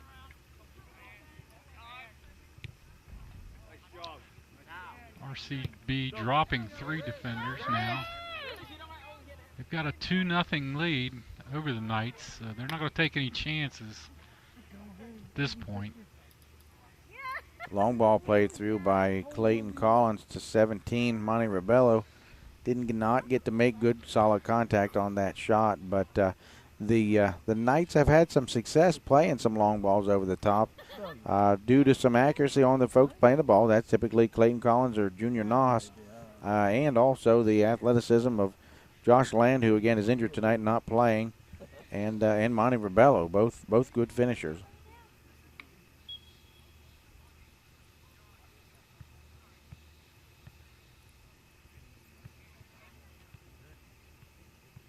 With the postseason looming, does there come a point in the second half of a match like this where Coach Adams or any coach would be likely to say, I'm going to pull back a little bit, give my best guys, the opportunity to recover a little and get ready for postseason play, and I'm going to let some of my younger players in here? Yeah, would that be a strategy, or does he want his guys fired up and going all out right to the final whistle? Sometimes, I guess I'll say sometimes it depends. Sometimes it depends on if you think you may need to continue to try to build some chemistry or to dig yourself into a better rhythm of playing better. Then there's the other thing. If you have subsequent games on adjacent days, on one day after the other, or 2 or 3 games in a row, you have to rest your guys. Oh.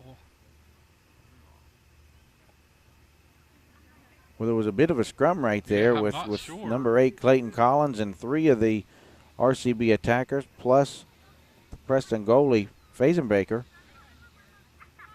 Not 100% sure. We might have had an offside call with Fazenbaker bringing the ball clear out there. Again, that's part of the defensive positioning that I talked about earlier in the first half there that Coach Adams works on in practice a lot with the boys. Of paying attention, hold them onside, and then maybe make a break at the last second. But strategy showed up there. That would have been a goal had they not positioned well.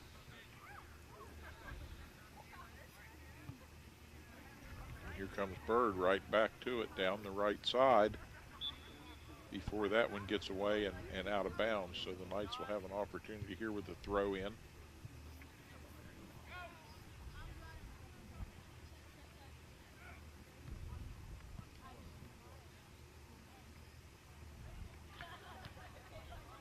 Coach, I know you go into sectionals pretty quick after this.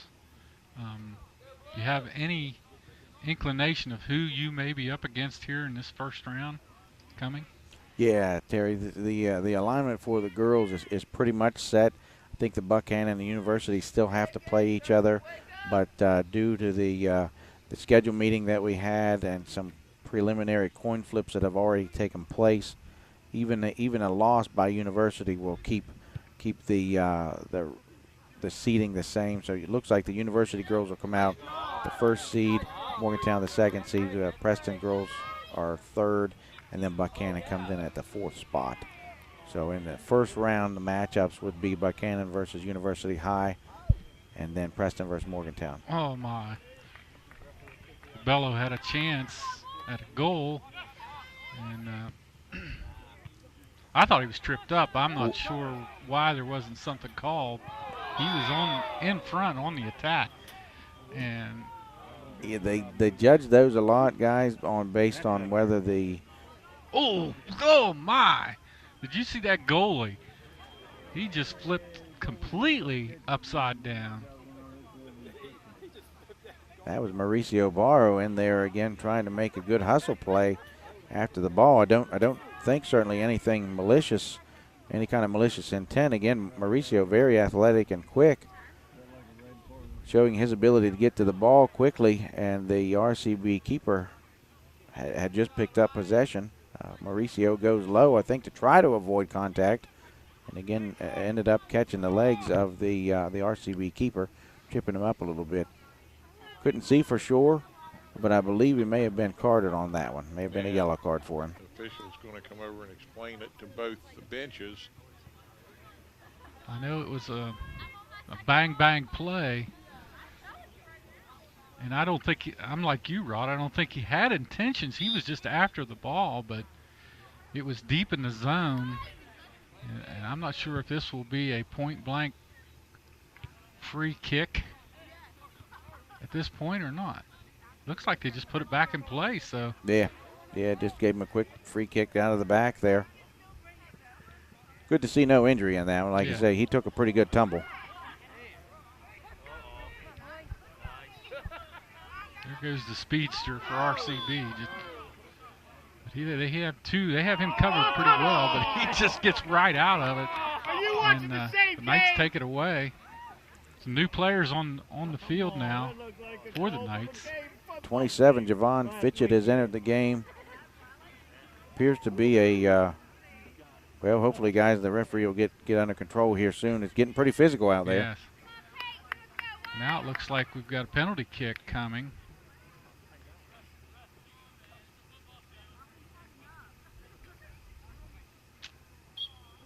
They set up the wall in front. This is a big scoring opportunity for RCB. What's he calling here, Rod? What's he looking for? I think he's calling substitutes into the game. Terry, I'm not, he's waving them on. Maybe they're just not seeing him.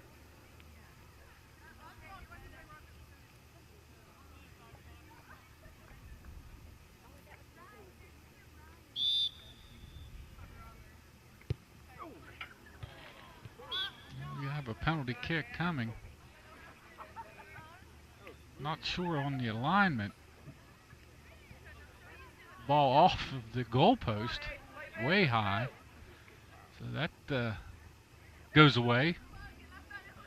Pretty good pace on that ball, just not on target for him. So Peyton Fazenbaker with the opportunity now to try and get something started for the Knights once again, as he'll boot this one out to midfield. Preston will try to go on the attack. Preston having a little trouble tonight, and I can't tell if it's due to RCB's quickness or Preston's maybe not playing with a real level of confidence tonight. They just aren't able to keep the ball. Seems like every time they make a charge, RCB's right there to send it back the other way. I mean, they just can't get anything going, any good passing. They always snuff it out. Nice clear by RCB. We're just not able to center the ball. Just not being able to get it in. Now, and if you take a look at us now, even of course this is a throw-in, but even leading up to that play, huge gap between our attacking, so the midfielders that are attacking and the forwards and our defenders. Seems like that sort of is where the RCB players are sinking in and keeping composure and control of the game.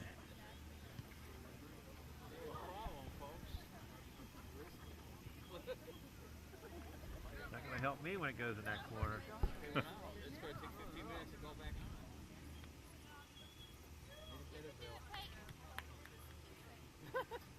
Another throw in on the far sidelines. Not sure. Looks like the Knights will be on the attack.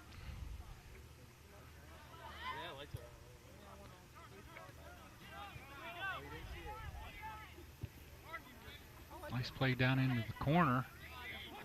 Ball stolen away again, and here comes RCB quickly on the attack. And they have some really good passing. They're pinpoint with their passing. They are. They have several nice control players and good fundamentally sound folks. And again, we talked earlier in the first half, the spacing is pretty good. Even in transition play, they space you out. So you won't see an RCB player standing beside of another RCB player. Right. Right. And another long shot gets in the net. I don't think the Knights were expecting that long-range shot to come booming through. We're going to get another look at it as Fazenbaker sets back. I mean, he sees him, but it's just a perfectly... Well, it goes right through his hands. Yeah, his reaction just a hair off on, we were talking about timing. The reaction there by Fazenbaker just a little bit off on the timing, and that's rare for him. Yeah, he's made so many nice saves in this contest, and then one just slips through just at the wrong time. So that puts up RCB. They're now in the lead by a score of 3-0 over our Knights, and that was probably the capper to this game. It's going to be hard for our Knights to come back from 2-0 is one thing, but 3-0 with time running down in the periods is going to make it hard. Yeah, and Bird, looks like obviously, Terry, I think, more than anything else, team chemistry from an experienced group like theirs. And that's the thing that you would expect also from the Knights here this evening that, you pointed out, Rod's a little bit missing for whatever reason. Certainly, RCB not a squad that the Knights would overlook. And here on senior night, wanting to go out on the final home match of the season with a win. The ball just not breaking the right way for the Knights when they have gotten in scoring position or had some opportunities. And it seemed like to me that part of that was just not enough men in the box at the right time to assist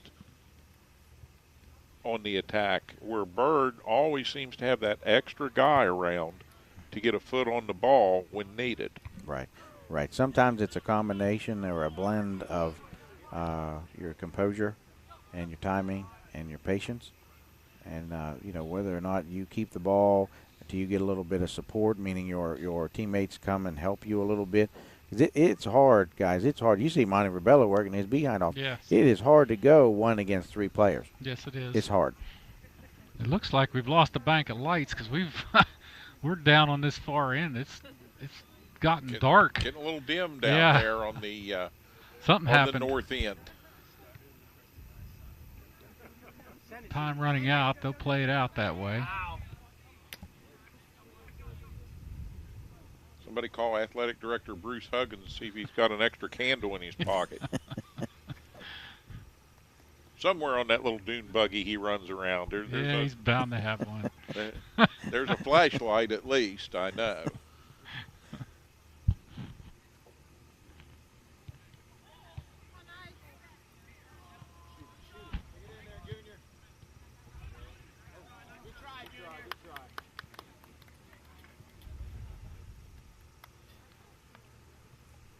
Knights down. Still, there's a shot.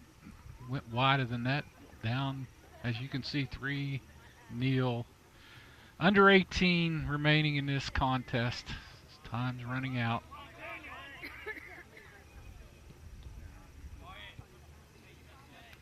And when you're trying to maintain composure and have some patience to let that extra man get there, that clock winding doesn't help a bit, does it, Coach? No, not at all.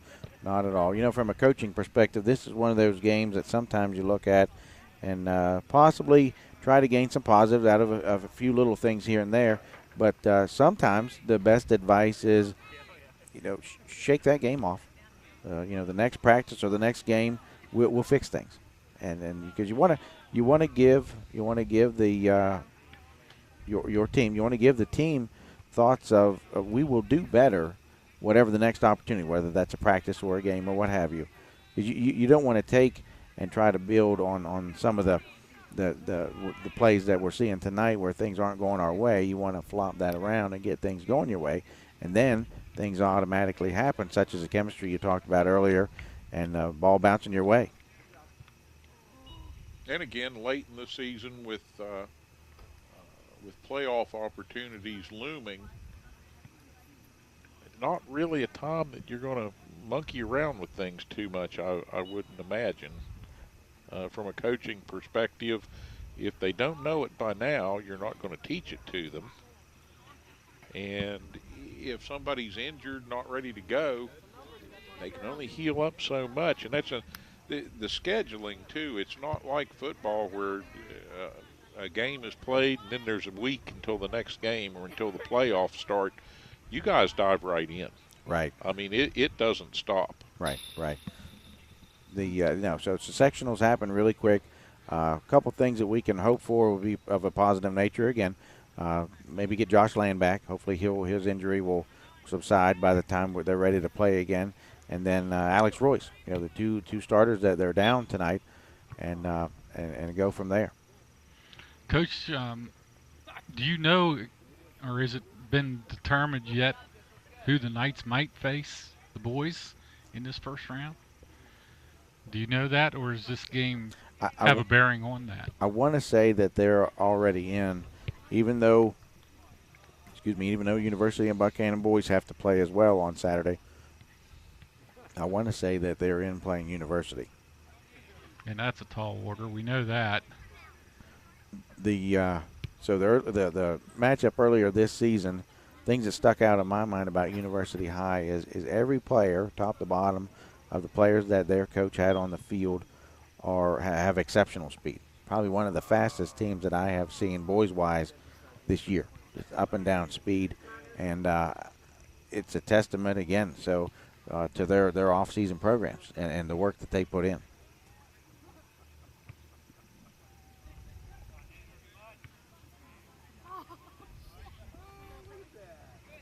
RCB with a comfortable lead at this point. They're just they've got some younger players in. They're just trying to hold off the Knights now. Get out of here with a victory on senior night here at Knights Stadium, and get ready for their playoff run. And as much as discussing it earlier, we said, well, this is the Knights, a AAA squad playing a AA here in this final regular season match. Maybe doesn't mean quite as much, but to RCB to come in here and warm up for the playoffs by playing, and it looks like they're going to win out and defeat the Knights here. That's got to be a big boost for that squad headed into the playoffs with a late season victory here. Away from home, on the road, against a good AAA squad. Mm-hmm. Yeah, you look at the RCB section and/or region is filled with good teams. Also, they've got Bridgeport is in their area, and so they don't have an easy road to get to the playoffs. But I believe that RCB is one of the contenders for a region title. Well, it doesn't hurt their seeding coming out of a AAA win, does it? No. This just helps them build a little momentum. They were ranked, third in AA? Third in the Big Ten. Yeah, they're usually probably in the state in their division in AA. I'm sure they're a top 10 team. Again, very quality coached, quality athletes, quality team. Nice centering pass. Good job to clear that out. Knights still playing hard here, trying to close out their regular season. Well, we haven't seen them hang their head any, guys. That's good to see. Again, we talked earlier about some positives that you can pull out. That not that particular play, but the play before that Jacob Collins had, a directional chest clear of the ball. That's good. Yeah. Your teammates see you work that hard, put some things together for yourself, and then that will grow amongst the team.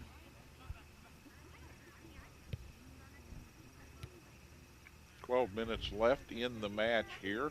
So still some time for the Knights to maneuver if they can get the ball and possess it for any length of time. They're trying to do that right here.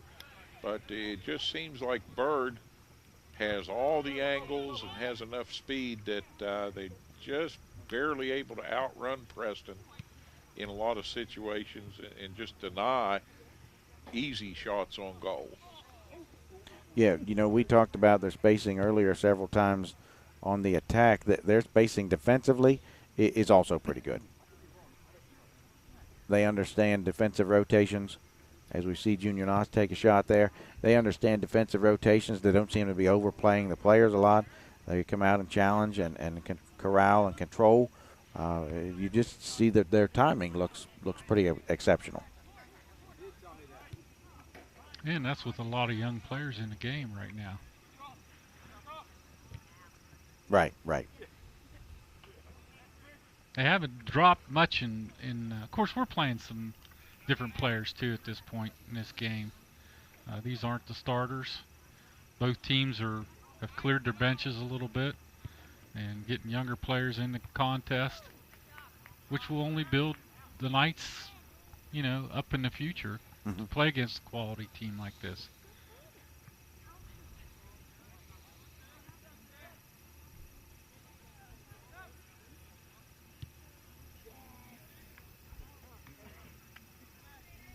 I believe that was number 21, Lucas Savage, doing some good work there as an outside back for the Knights.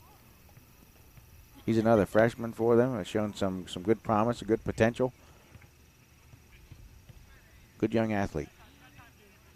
I'd like to take this time right now to thank Preston Memorial Hospital, one of our major sponsors for this telecast of these soccer games this evening. They have been such a great sponsor for us all year long, and we can't thank those folks enough for being part of that, along with all the other sponsors that are on board for football, basketball. They all support the Knights, and we can't thank all of our sponsors enough, Steve. Absolutely, and just encourage and appreciate that involvement, and that's just something else that you can do that is big for these student athletes and for these teams. It always seems like it fires them up a little bit when they know they're going to be on TV. I've never talked to a coach at this level that didn't enjoy having the opportunity to have the team on television, and I think even whether it's a newer program or a more experienced coach, I think that carries through now throughout all sports and just about all programs. And we have an awful lot of fun interacting with the student athletes and the coaching staffs, and certainly Coach Rod, appreciate you coming in for this delayed telecast. Yes. And wearing more than one hat, as it were, here in this instance, and doing a fine job in that regard. So we appreciate that. Sure. Always a good time to join you guys. And this is a big night for the soccer teams. We wanted to be here for senior night. They do such a wonderful job with the parents and everybody being honored at halftime. And we talked about that earlier, and it means a lot to these kids to see them be able, the seniors, to walk across that field for the final time with their parents and see those fireworks going off, and then they'll get to watch it again on the delayed telecast here, and maybe get a copy of it to put in their archives, you know. Yeah, it's an excellent keepsake. Excellent keepsake. Not too distant future, Steve, we'll be bringing everyone Knights basketball and round ball from some of the middle schools again this year that we started a couple years ago, even dropping down to see some of the new middle school facilities around the county. And Coach Rod, you're back into that again. You leave soccer and get right back into coaching middle school basketball.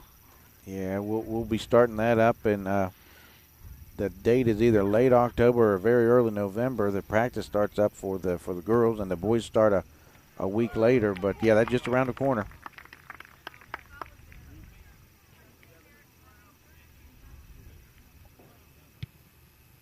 Oh, nice play by the goalie for Preston. Grab that right out of the air.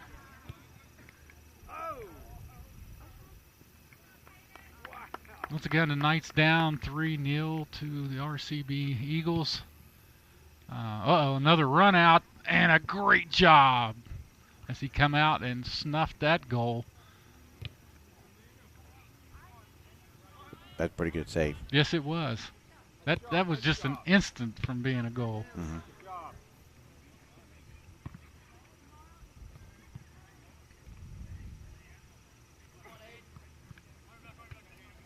And he has done well tonight. It's just two excellent shots beat him early. Right. And they were excellent shots. They weren't just flukes. Right. And then the one got past him. They probably should have saved late.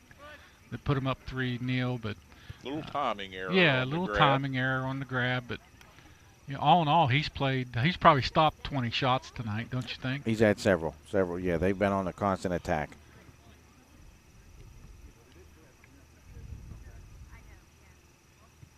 And you got to give your midfielders and the defensive players for the Knights a hand too tonight, because they've had their hands full with RCB all night long. Yeah, working hard all night. Again, trying to maintain the composure and the possession needed. Sometimes not showing quite enough patience, maybe, but certainly not lacking in the effort department. I know Coach Adams. He'll take this. This is a learning experience and a teaching experience for him, and he will drill it into them before the playoffs.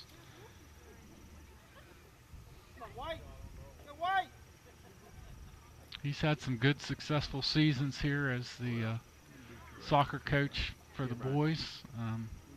Built a pretty good program, really. Both of you guys have worked your tails off to get a good soccer program here at Preston High, and you ought to be commended, both of you, for putting the squad you have on the field against a lot of quality opponents. I appreciate you saying that, Terry. Coach Adams has been at it for a very long time, and he's taught me several things over the years. I'm certainly not above ever trying to learn and gain knowledge. I think that's the only way you progress yourself as a coach and help to progress your athletes.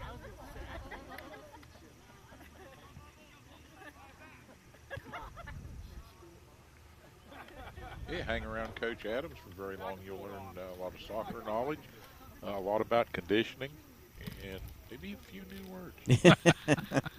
We won't go there. Occasionally. Under 4 to go now in this contest.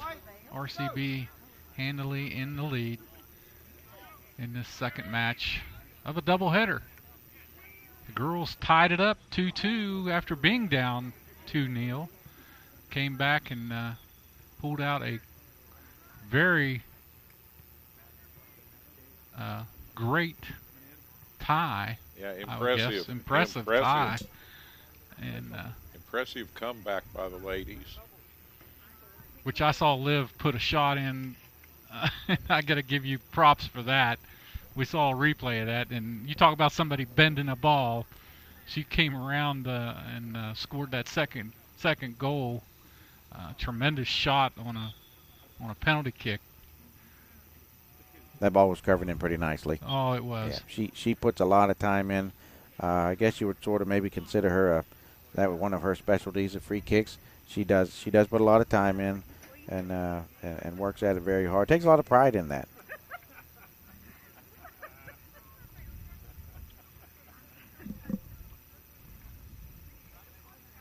Now, some of your seniors will be moving on, right, to play at a different level?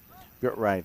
So Olivia's going to play at Wheeling Jesuit, and then a couple of the other girls, I think maybe are getting some looks or asking some questions. Not sure if they're interested or what level of interest they have in committing. But we mentioned earlier the amount of seniors that we have, and they're all starter level players. So that's 6 players off the table.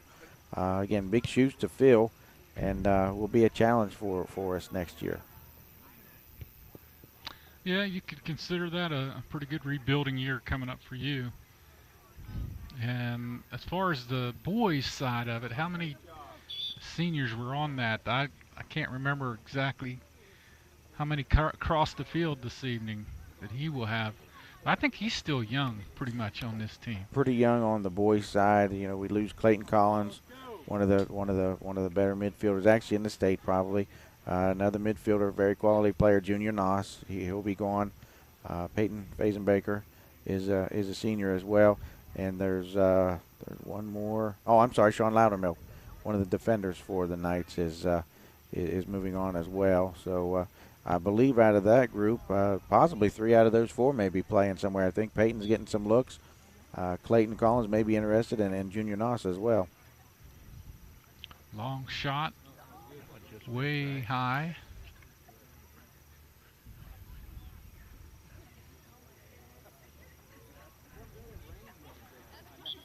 You know, for folks out there who look at,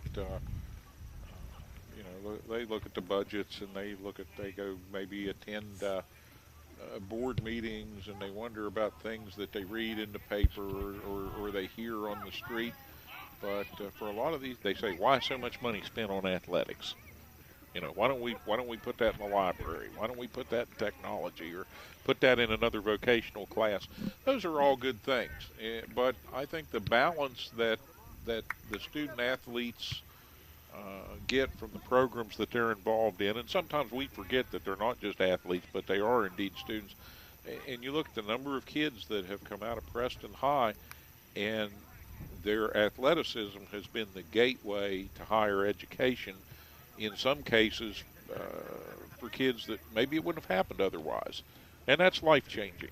So, kudos again to everybody who helps promote and produce the outcome that these youngsters get when they're able to move on to the next level. Under 30 seconds left in this contest. Time running out. And it has been a pleasure to be down here on the turf with you guys this evening and on this delayed telecast. We've got to see a lot of soccer action tonight from the pitch here at Preston. The game is now over as RCB pulls out the second of the doubleheader by a score of 3-0 over our Preston Knights. Yeah, exciting action all the way nonetheless. Despite that score, the Knights will move on. They'll get into postseason play, and we wish them a lot of luck. And both the boys and the girls teams. Good luck to you, Coach, and to Coach Adams. Pass that along for us. And we just thank everybody that made it possible for us to come up here on the mountaintop and enjoy senior night with the Preston Knights soccer squads. Yeah, Steve, I know we play a lot. We'll be playing this on cable channel 7 here in Preston County, but also you have a site that this will also be up on that people don't know about. Additionally, if you go to youtube.com and /cable7, C-A-B-L-E and the number 7, and we try to get a lot of our events that are televised locally up there so people can share them. If you've got friends and family that may be anywhere in the world that they've got an internet connection, then they'll have the opportunity to travel back home that way and see some of the sights and sounds from Preston High, and this would be one of those. We want to get this loaded up there as well so folks will be able to enjoy it, not just now but in the future. All right, I think that's going to pretty much end up our telecast this evening. Remember, go to Cable 7 on YouTube and enjoy that. Pass it on to all the people out in the world that they can watch. I know you've had hundreds and hundreds of hits from the Buckwheat Festival parades that we've put up there over the years. We've had several, and folks send us notes and they let us know that they enjoy it. And of course, all those folks out there watching Channel 7 on the Atlantic Broadband Cable Network, we appreciate those viewers. We thank you so much for your feedback and all the hard work that Terry, you, Dan Sims, Coach Rod, you put in here tonight, and of course our sponsors. And we want to thank Preston Memorial Hospital again, chief among those, but everybody who has jumped on board to help support broadcast of athletic events here at Preston High. And if anybody has any questions about how to get involved and how to help do more things up here, sponsorship is one of the biggest ways you can do that. So get a hold of Terry Cochran at Tri-State Productions or myself, Steve Blake, here at Mountain Digital. And we'll get you all the information you need to help your business or your organization get the word out about what you have Ed B, going on. you know why I But stopped in the meantime, we want to thank you so Well, your much. sticker is dead. And from Wires the are Mountain Talk, coming good out of your tires, and I heard your brakes squealing from way back yonder. You need to get to the tire ladies, get in alignment, get the brakes put on this thing, get it inspected, and while you're there, you might as well get your oil changed. And if you don't, next time I see you, you're getting a ticket. Barney, put that bullet away. Rainbow Tire, the tire lady takes care of me. Assistance, individualized care plans with daily activities, and 24-hour nursing care. Our team works to ensure a smooth return to independent living. For more information on the Transitional Care Program at Preston Memorial Hospital, visit us online or call 304-791-3733. Kent and Melissa with Delano's Furniture and Mattress. Celebrate the new year with us by saving big on our double-sided made in West Virginia mattress sets. Yesterday's quality meets today's technology. A mattress you can flip. It'll last you year after year. Come experience the Delano's difference. The Delano's difference. The Delano's difference. We also have adjustable beds.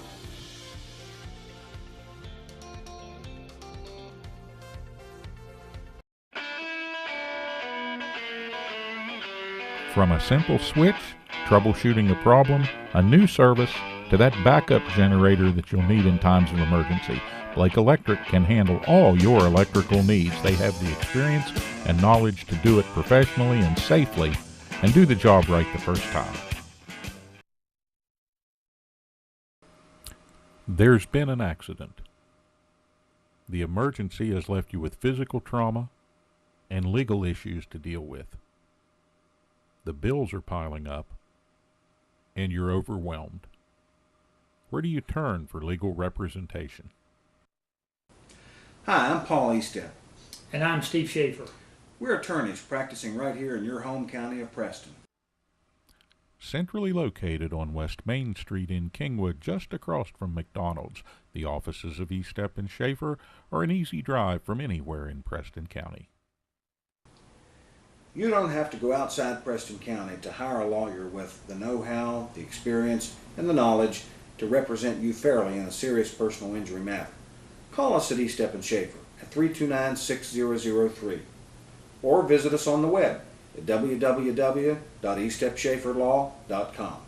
Become part of the family at Preston Family Pharmacy. It's not just their name, it's their philosophy. They treat you like family. Whether you've just left the hospital or a routine checkup, make Preston Family Pharmacy your neighborhood pharmacy your next stop. The friendly professional staff at Preston Family Pharmacy will make sure that you get the time and attention you deserve for all your pharmacy needs. Preston Family Pharmacy is currently accepting all patients. Preston Family Pharmacy, Route 7 across from Walmart, Kingwood. They'll take care of you like family. Brown's Mill Grocery invites you to stop by for anything you might need. If you're looking for a quick bite, Brown's Mill has buffet-style pizza, fresh subs, and cold drinks. Fill up your tank and your car's tank too with quality gasoline. Snacks, cold drinks, gasoline, anything you might need, you'll find at Brown's Mill Grocery. Brown's Mill Grocery at the corner of the Dogtown Road and Route 92. We look forward to seeing you soon at Brown's Mill Grocery. From humble beginnings, Stone Paving has emerged as one of the premier paving companies in the region. Stone Paving has been doing business for nearly 20 years and provides asphalt paving services to residential, commercial, and highway customers. They're pre-qualified with the West Virginia Department of Highways and have a history of meeting the most demanding schedules. Stone Paving has equipment and personnel that can complete any project, and they're committed to providing quality service at a competitive price. When you're planning your next project, call Stone Paving. At the Landing Dental Spa, our goal is to provide quality dental care at a relaxed spa-like atmosphere. Dental chairs with heat and massage, warm neck wraps, and personal TVs make your appointment as stress-free as possible. Located off the Pierpont exit, now accepting new patients of any age. Call 304-594-2200 today and visit our website at www.thelandingdentalspa.com to schedule an appointment. The Landing Dental Spa, a healthy smile with peace of mind.